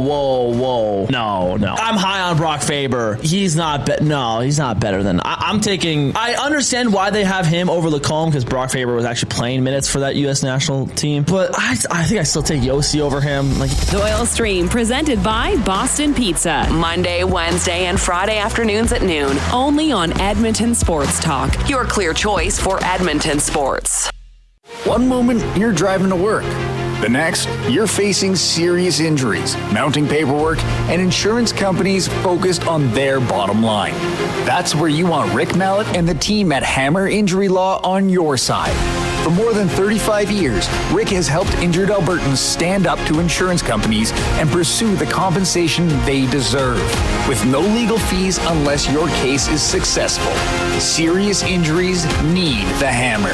Call 1-855-98-HAMMER. What's that number again? 1-855-98-HAMMER. Or learn more at hammerinjurylaw.ca. Time for a new career in 2026? Or maybe your kid is still pondering their path. Good news! Weiss Johnson is hiring. Hi, it's Dennis, and not only are we hiring for heating and air conditioning, we're also looking for experienced plumbers and gas fitters. With the growth in residential development, there's no shortage of opportunities at Weiss Johnson. Choose your path with us. Learn from one of the industry leaders, and we will grow together. Receive great benefits and school reimbursement as well. Visit weiss-johnson.com today. Ready to raise the stakes? At Play Alberta, bigger bets and buy-ins are now available for nearly all live dealer games. From blackjack to baccarat, your favorite tables are waiting to deal you in. Whether you're kicking back at home or looking for some fun on the go, now's your chance to enhance your Play Alberta experience with new elevated stakes. Visit playalberta.ca/EST to learn more. That's playalberta.ca/EST. Must be 18 plus to play. If you gamble, use your game sense. It's the weekend. The sun is out, and everyone, yes, even the kids, are bored. Bring them to the Canadian Brewhouse. Our patios have games to keep the whole family going, rooftop views, real turf to run around on, and misters for when the summer gets serious. Oh, and we've still got the game on. Always. All day. All weekend. All summer. The Canadian Brewhouse. Canada's best patios. Looking for quality building materials and friendly advice? Visit us at Windsor Plywood Leduc, family owned and locally run since 1993. From interior materials for doors, flooring, baseboards, and all the finishing touches to all you need for your outdoor projects like cedar lumber for decks and fences, plus all the plywood you'd need. Our full-time on-staff carpenter can help with anything odd-sized or custom, and from domestic hardwoods to exotic selections, we've got you covered. And if we don't have it, we'll track it down for you. Windsor Plywood Leduc. We're the experts you need to know.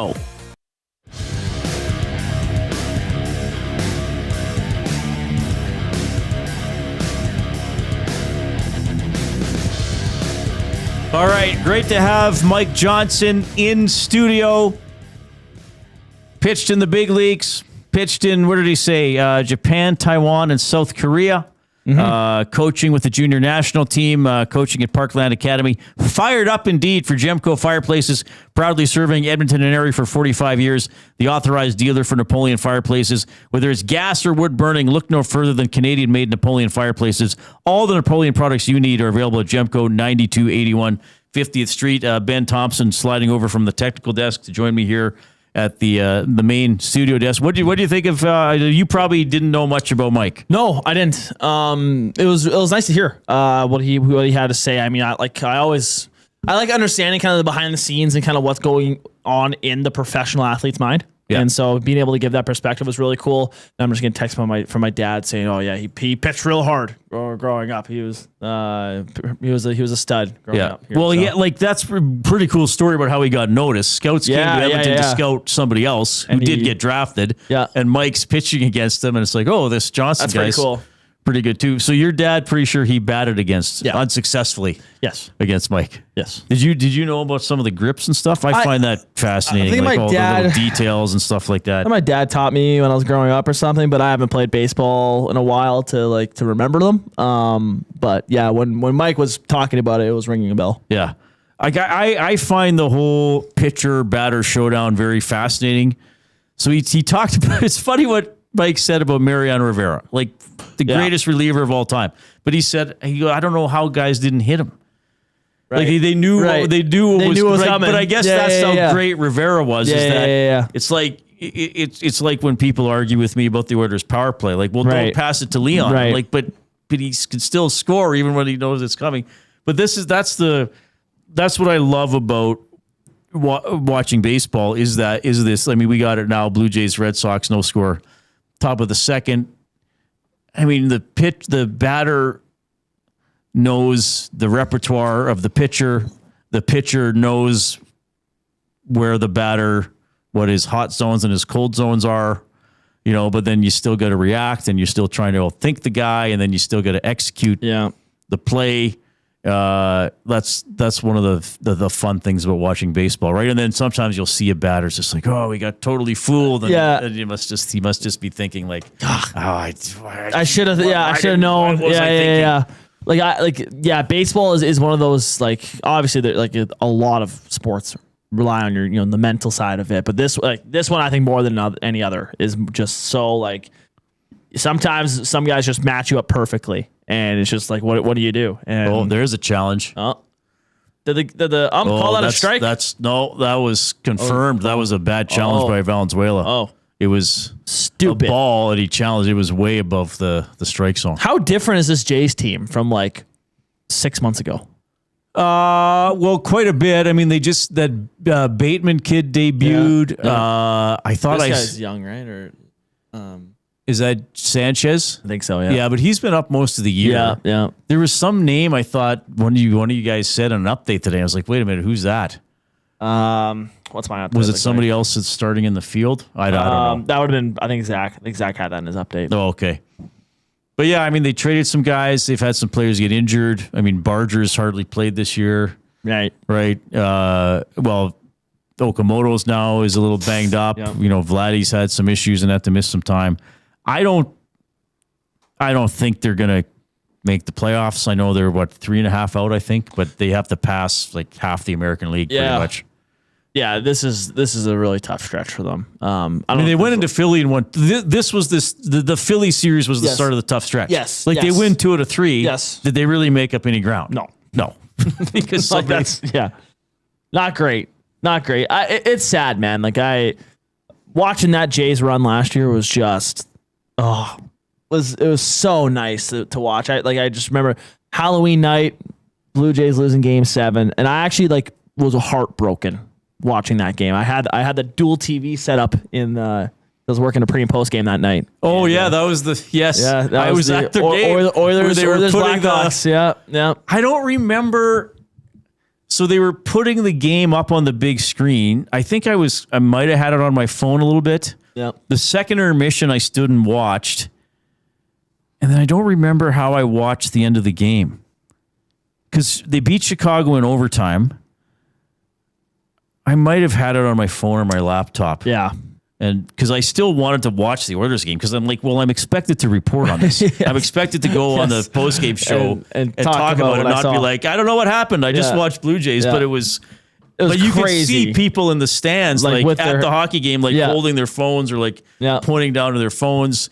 And they were putting highlights on the big screen. And then in the third period, they stopped, even though the World Series was going to extra innings. Well, I think someone of Game 7. Well, and then McDavid complained about it after. I think Henrique might have said it was kind of odd, too. Yeah, McDavid actually sounded pissed off about it. Oh, he did. Oh, he absolutely did. I kind of, and I get it, though. It's like, this is the hockey. Well, yeah, it's like, hey, we're playing a game. If you didn't want to watch, sell your tickets. Yeah, exactly. Yeah. That's the thing. You probably could have, if you're in Edmonton, let's face it, you could have found a non-Blue Jays fan just to sell your Oilers tickets to, even for a loss, just to sell them. Yeah, absolutely. That was such an odd game, just the whole circumstance of it and everything. When Jack commentated saying the Blue Jays have won the World Series because he didn't have audio of the game. And I believe this was when Jimenez ran. Oh, he thought that third play at the plate. Third play of the plate was safe, and the Blue Jays won the World Series. That. Oh yeah, it was because again, I'm there. Yeah. So Jack reported he was on the air, and he goes, and the Blue Jays have won the World Series, and I was like, no, they didn't, and so obviously he doesn't have the audio to be able to. Well, yeah, McAdoo. Who's McAdoo's playing for the Blue Jays? I don't know. I don't know this guy. Okay, that's who I was thinking of. So when you hear old guys like me talk about the teams of the early '90s, are you kind of like, oh man, that must have been cool, or are you kind of like, okay, whatever? That seems like it was 40,000 years ago. The Joe Carter home run, I would have loved to watch in live. I would that would have. I think of some of my favorite sports memories of all time, and I just of course, yes, but hearing some of the old ones, especially that one, is one I would love to watch. I like watching successful teams. So if if we had those Jays today, I'd be glued to the TV. I mean, last year was that's going to be my version of, even though they didn't win. That's gonna be I imagine when I'm your age, talking to people, some young buck that's kind of coming into the studio and be like, hey, I watched the 2025 Blue Jays on that magical run, and the ball stuck in the wall in the outfield, and who hit the homer off Hoffman? I'm blanking. Pages.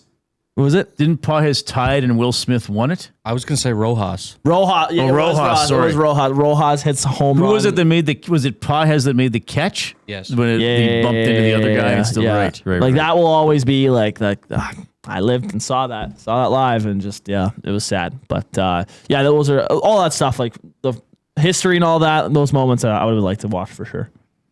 Matthew Hyman in the Nasty Chat. By the way, if you have us on YouTube this afternoon, give us the thumbs up. If you haven't already, you can post in the Nasty Chat. You can text 780-218-9999. The afternoon inbox presented by River Cree Resort and Casino. Tap 25, 50% off the entire menu. Yes, 50% off all menu items at Tap 25, 7 days a week, 2 to 5 p.m., rivercreeresort.com. Matthew Hyman says, tough one the other night, Benny. I hope there will still be bad Benny at night. Will there ever be? Yeah, there will be something. Yeah, I mean, I was talking to the guy. He DM'd me over the weekend. He was asking if I have time this week. I proposed Wednesday, but then I realized he wants to play you again. Yeah, we're gonna do like a best of 3 or best of 5, something like that. Now, how come? Do you think you're good competition for him? Oh yeah, for sure. Yeah, I think I haven't played anyone as good as him in over 6 months. So that was kind of like, oh yeah, I forgot that I can't just do whatever I want against anyone. So it sounds like we're gonna try to set up for Wednesday, but I gotta tell him I'm doing this show and then I'm leaving out of town, so it's probably gonna have to be a next week thing. But it'll be. So he knows you work for a station. Yes. Do you know what he does? No clue. Okay. No clue. But he was in our chat a few minutes before he played you. Yeah. He's probably like, what are these guys? Who are these guys? He was in on the morning show the next day too. Oh, was he? Was he nice or was he gloating? No, he was nice. He's nice. And like, he's one of those guys that he wasn't one of those people that just crap talks or anything. Like we talked after the game and stuff. And he was like, your goalie, you couldn't make a save. I was like, yeah. So you don't control the goalie at all when you play? No, you don't. You don't. Okay. So what made you... How did you know he was good? Is it just the way he could handle the puck? Well, the handle the puck, the way he switches around to his players, like the guy, he's quicker at it. He has better aim when doing it. He knows what goes in, what doesn't in the game. And just the overall defensive aspect of it, where he knows what I'm looking for. Versus other people, I have no. He knew exactly what I was going to try to do on pretty much every single play. Now, when I'm at my best, people know what I want to do, but most likely can't stop it because I'm too quick. But I haven't been playing competitively for a while, so he knew exactly how to defend me and did it perfectly. Like he nailed exactly what my strong suits were. So yeah, it was unfortunate, but I like competition. So. Portions of this hour, by the way, presented by Commonwealth Stadium. Commonwealth Stadium is the presenting sponsor of our Green and Gold kickoff and post-game shows. And, of course, I guess we've had a couple massive events at Commonwealth Stadium already. We had the Big Ass Stadium Tour. AC/DC was last night. Guns N' Roses coming up Wednesday, August 26th at about 6:30. That's going to be huge. Foo Fighters coming up September 17th. Looking ahead to Thursday, September 17th for that one. Go to edmonton.ca/attractions or just Google Commonwealth Stadium events. You can see these more information on how to get tickets and all that fun stuff. And, of course, all the Elks game day information is there as well. We will have an Elks home game Saturday at 1 against the Argos. Commonwealth Stadium Green and Gold kickoff show with me and Iwanyk on that day because Jay's away is going to be at noon, and then on after the game to break it down as well. Let's revisit the off-topic topic. Let's reintroduce it and see what other new submissions we get, and then maybe we'll see if there's a consensus top 3. Okay? Yeah. The off-topic topic for William Huff, the best non-sports video game of all time. I would think the Clubhouse leaders, based on some of the things we saw before, were probably Last of Us, Red Dead Redemption 2. That's a big one. Fortnite. Yep. And anything Grand Theft Auto. Yes. What else got suggested? Halo. Halo got suggested a lot, though. A decent amount I saw. And if that wasn't, I feel like that would be more... I guess maybe that's more my generation, but Halo is... Actually, GoldenEye got some from the late 90s. What was there? Did anybody say Resident Evil? Weren't those massively popular? Yeah, those were. Guitar Hero and stuff, Rock Band. Oh, Guitar Hero got a few. Yeah. Splinter Cell. Splinter Cell got a few. Skyrim. Oh, and Skyrim. So no racing games. No. Well, I guess those are kind of sports. We'll count those as sports games. Mario stuff. Was there any Mario stuff? Yeah, I think somebody said Super Mario. Super Mario, yeah. I think Max Azusa did. Koob likes Gears of War. So which of these, though, would be first-person shooters? GoldenEye, Halo? Yes. Abutski says Call of Duty for me. I mean, that's... Well, Call of Duty's massive, yeah. That's a massive one. Because is that only online, or can you buy a Call of Duty and is there a campaign? Like if you download or buy the latest Call of Duty, yes, are you buying it to go into the virtual world? You get both. You get the online, you get the campaign. Yeah. So I think I've only played a couple of the campaigns, and they're fun. But I might go do that when I get home. Actually, I might go download an old COD game. Okay, let's see what else we get here, guys. Okay. So let's try to get a top 3 best non-sports video game of all time. Okay. Post to the Nasty Chat on YouTube or text the River Crib Resort and Casino inbox 780-218-9999. Brian texts again, hey, it's Mike Johnson. Mike is a great coach. He did a great job with my kid. That's good to hear. Nice. We appreciate that. Leisure Suit Larry getting a vote. From Timber Woodsman. That's a good one. Rogue Squadron for the N64. Is that from Captain Kirk? Great handle. Yes. Great handle.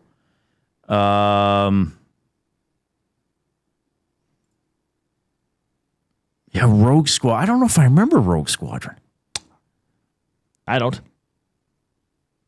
The Witcher. Those are pretty popular. Someone mentioning that. There's a lot of Witcher games. What about Assassin's Creed? Yeah, it's a big one. Isn't that a popular series? I played it. But again, I guess we're asking for the best, not your seventh favorite, which could still be awesome. Yep. All right. 780-218-9999. Benz, you're giving me words of the day? Yes. And are you doing the update? I am doing the update. Okay. Go ahead, buddy.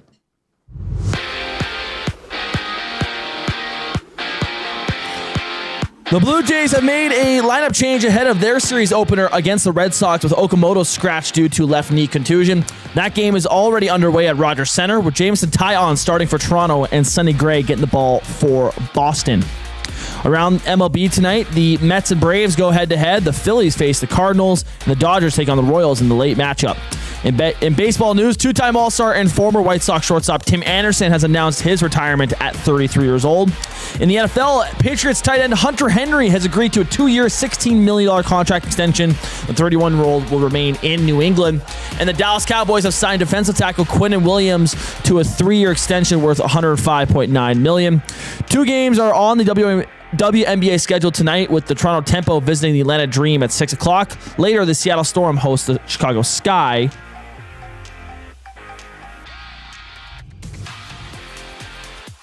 Just an update on the Jays game. That game is still 0-0, top of the 3rd inning with 2 outs.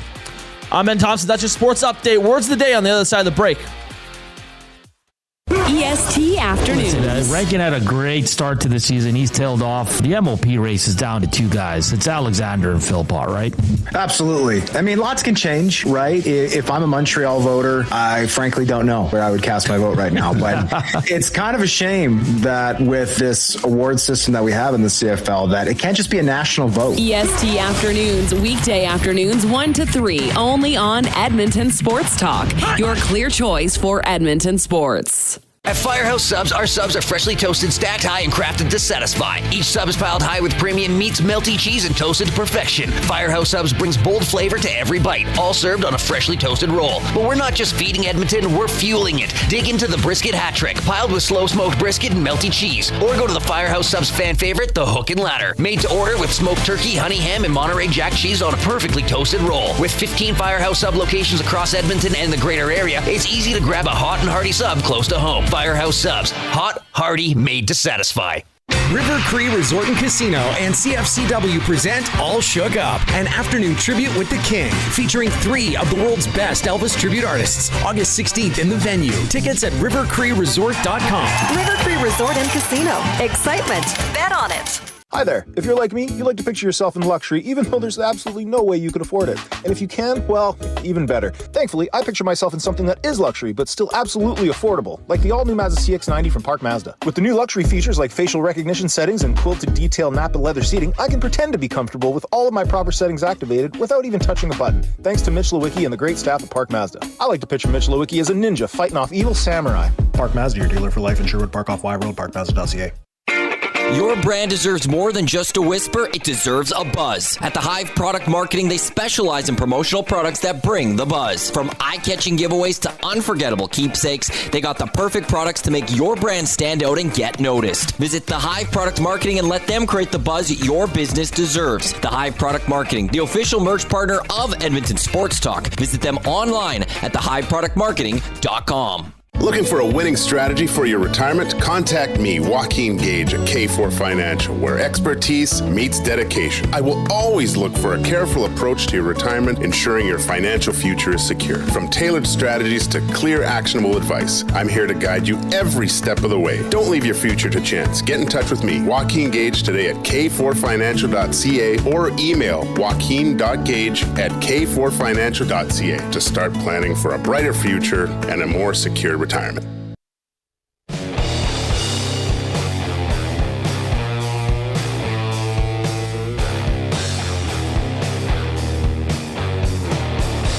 right, thanks a lot for joining us. Grand Theft Auto getting some more love. GTA 5 from one texter. Did you get a name on that one? Let me get you. I don't know. That might have been a first-time texter. Yeah, first-time texter. Yeah, put your sign your name or what handle you want to be known by. Some people will use their real name or their first name, or we get other people like make up names. Captain Kirk, which is fun, or Duck Dad, or so Tube Socks. Tube Socks. I don't even know Tube Socks' real name. I know. I'm not sure what it is. William Mike Spear. We got a lot of fun people. Last night I watched the first episode of the new season of Star Trek: Strange New Worlds. I think there's 3 episodes out already. Yep. I'm a little slow to it. He was like, "Oh, I don't want to spoil it for anybody, but I'll just say it involved dinosaurs." Okay. Jurassic Park collab? Kind of. Well, ish. Yeah, not really. Donkey Kong. The Lego video games getting some love. Oh, yeah. Jay Phillips, Road Rash. Yeah, that was some sort of racing game, wasn't it? I think. Halo up there. Minecraft. Okay, what's the difference between Minecraft and Fortnite? Minecraft is like a building block. Oh, that's game. the building game. Yeah. So how is it a game though? I mean, you could play survival, which is like you're trying to survive. Not dying. Basically, it's like if you were to be thrown on an island and survive. You gotta harvest wood. You gotta build it's one of those stuff. like resource. Yeah. You gotta farm stuff. You gotta fight the Ender Dragon in the end to beat the game.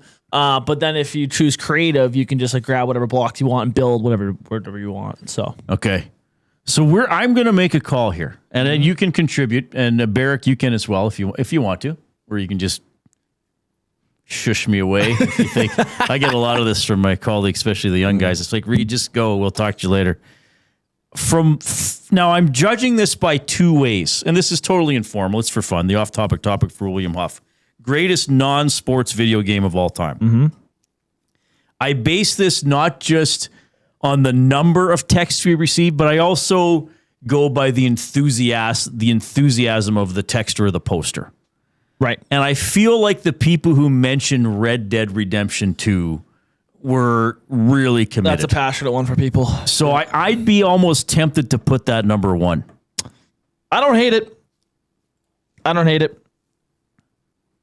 It'd be my number 1. You played it? Yeah, played it, loved it. Played it through probably 2-3 times. Oh, you redid it even knowing the story? 100%. Yeah. And then there's different outcomes too, and minor details.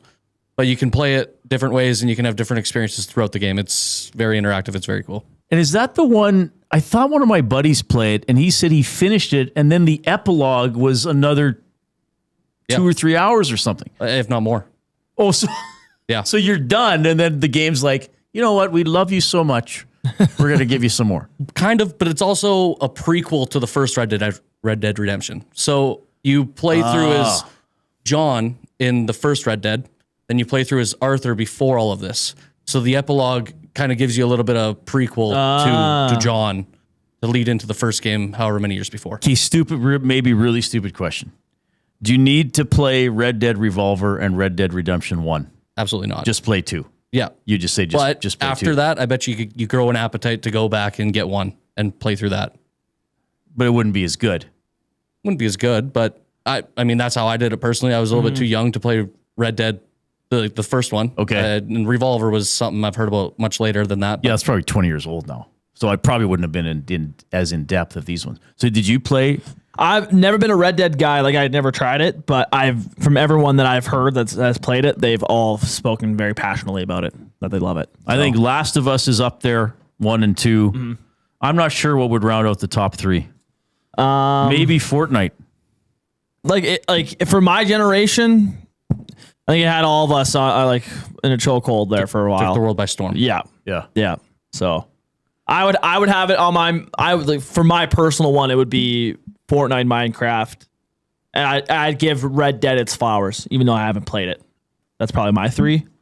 Or GTA 2. GTA is big. I played GTA 3, I think, on my PlayStation 2. Didn't come anywhere near to finishing. I didn't totally understand what I was doing. Yeah. The new games, they really direct you. Like you can. They're open world, but they also keep you on the path of the story too.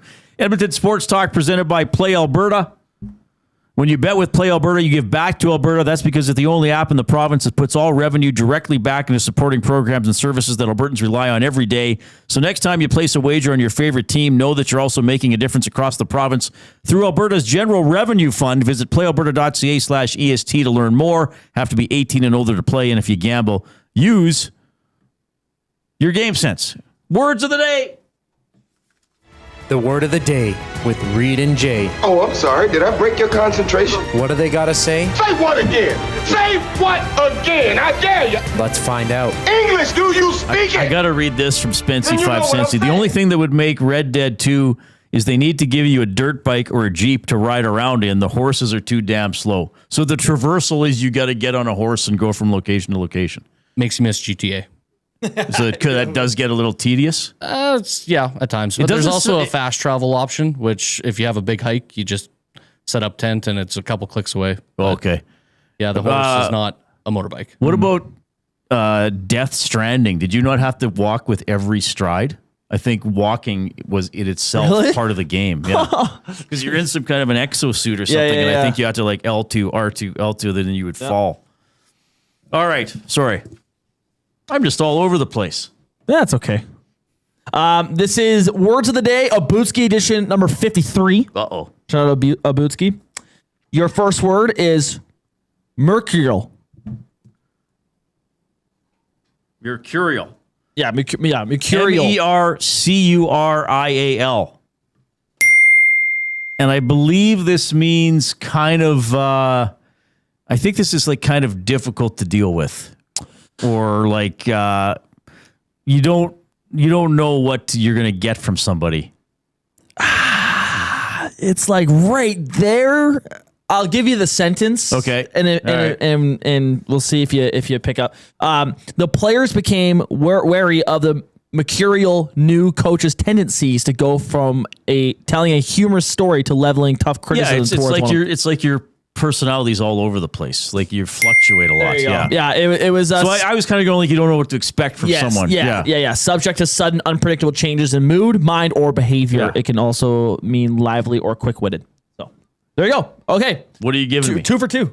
Well, you're giving me a full point. Oh yeah. Even though you gave me the sentence. Yeah, I gave you the sentence, but you were right there. All right. 2 for 2. Next is sou'wester.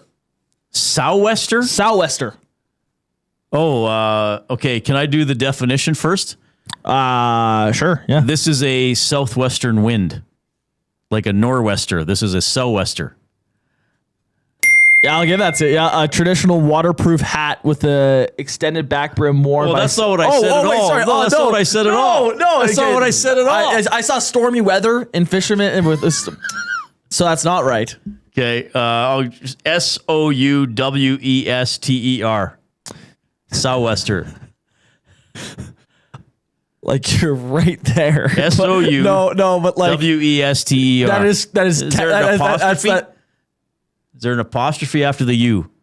Okay. There you go. I think I should get the spelling. There you go. So I thought it was because you know how they say with the wind, oh, there's a nor'wester coming in. So it's a hat you wear during the storm. During the storm. Okay.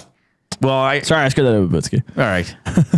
3 out of 4 or thereabouts. So close enough. All right there. Babitsky put Benny in the I know, nasty I'm chat. sorry. Well, you I'm didn't sorry. do anything I'm wrong. sorry. That was fine. All right. Tomorrow, the Mark Killam Show at 5 o'clock. We'll work on some other fun stuff for you. You guys are back tomorrow? Yeah, we are. On behalf of Brendan Eric and Benny Thompson, I'm Reid Wilkins. Have a pleasant evening.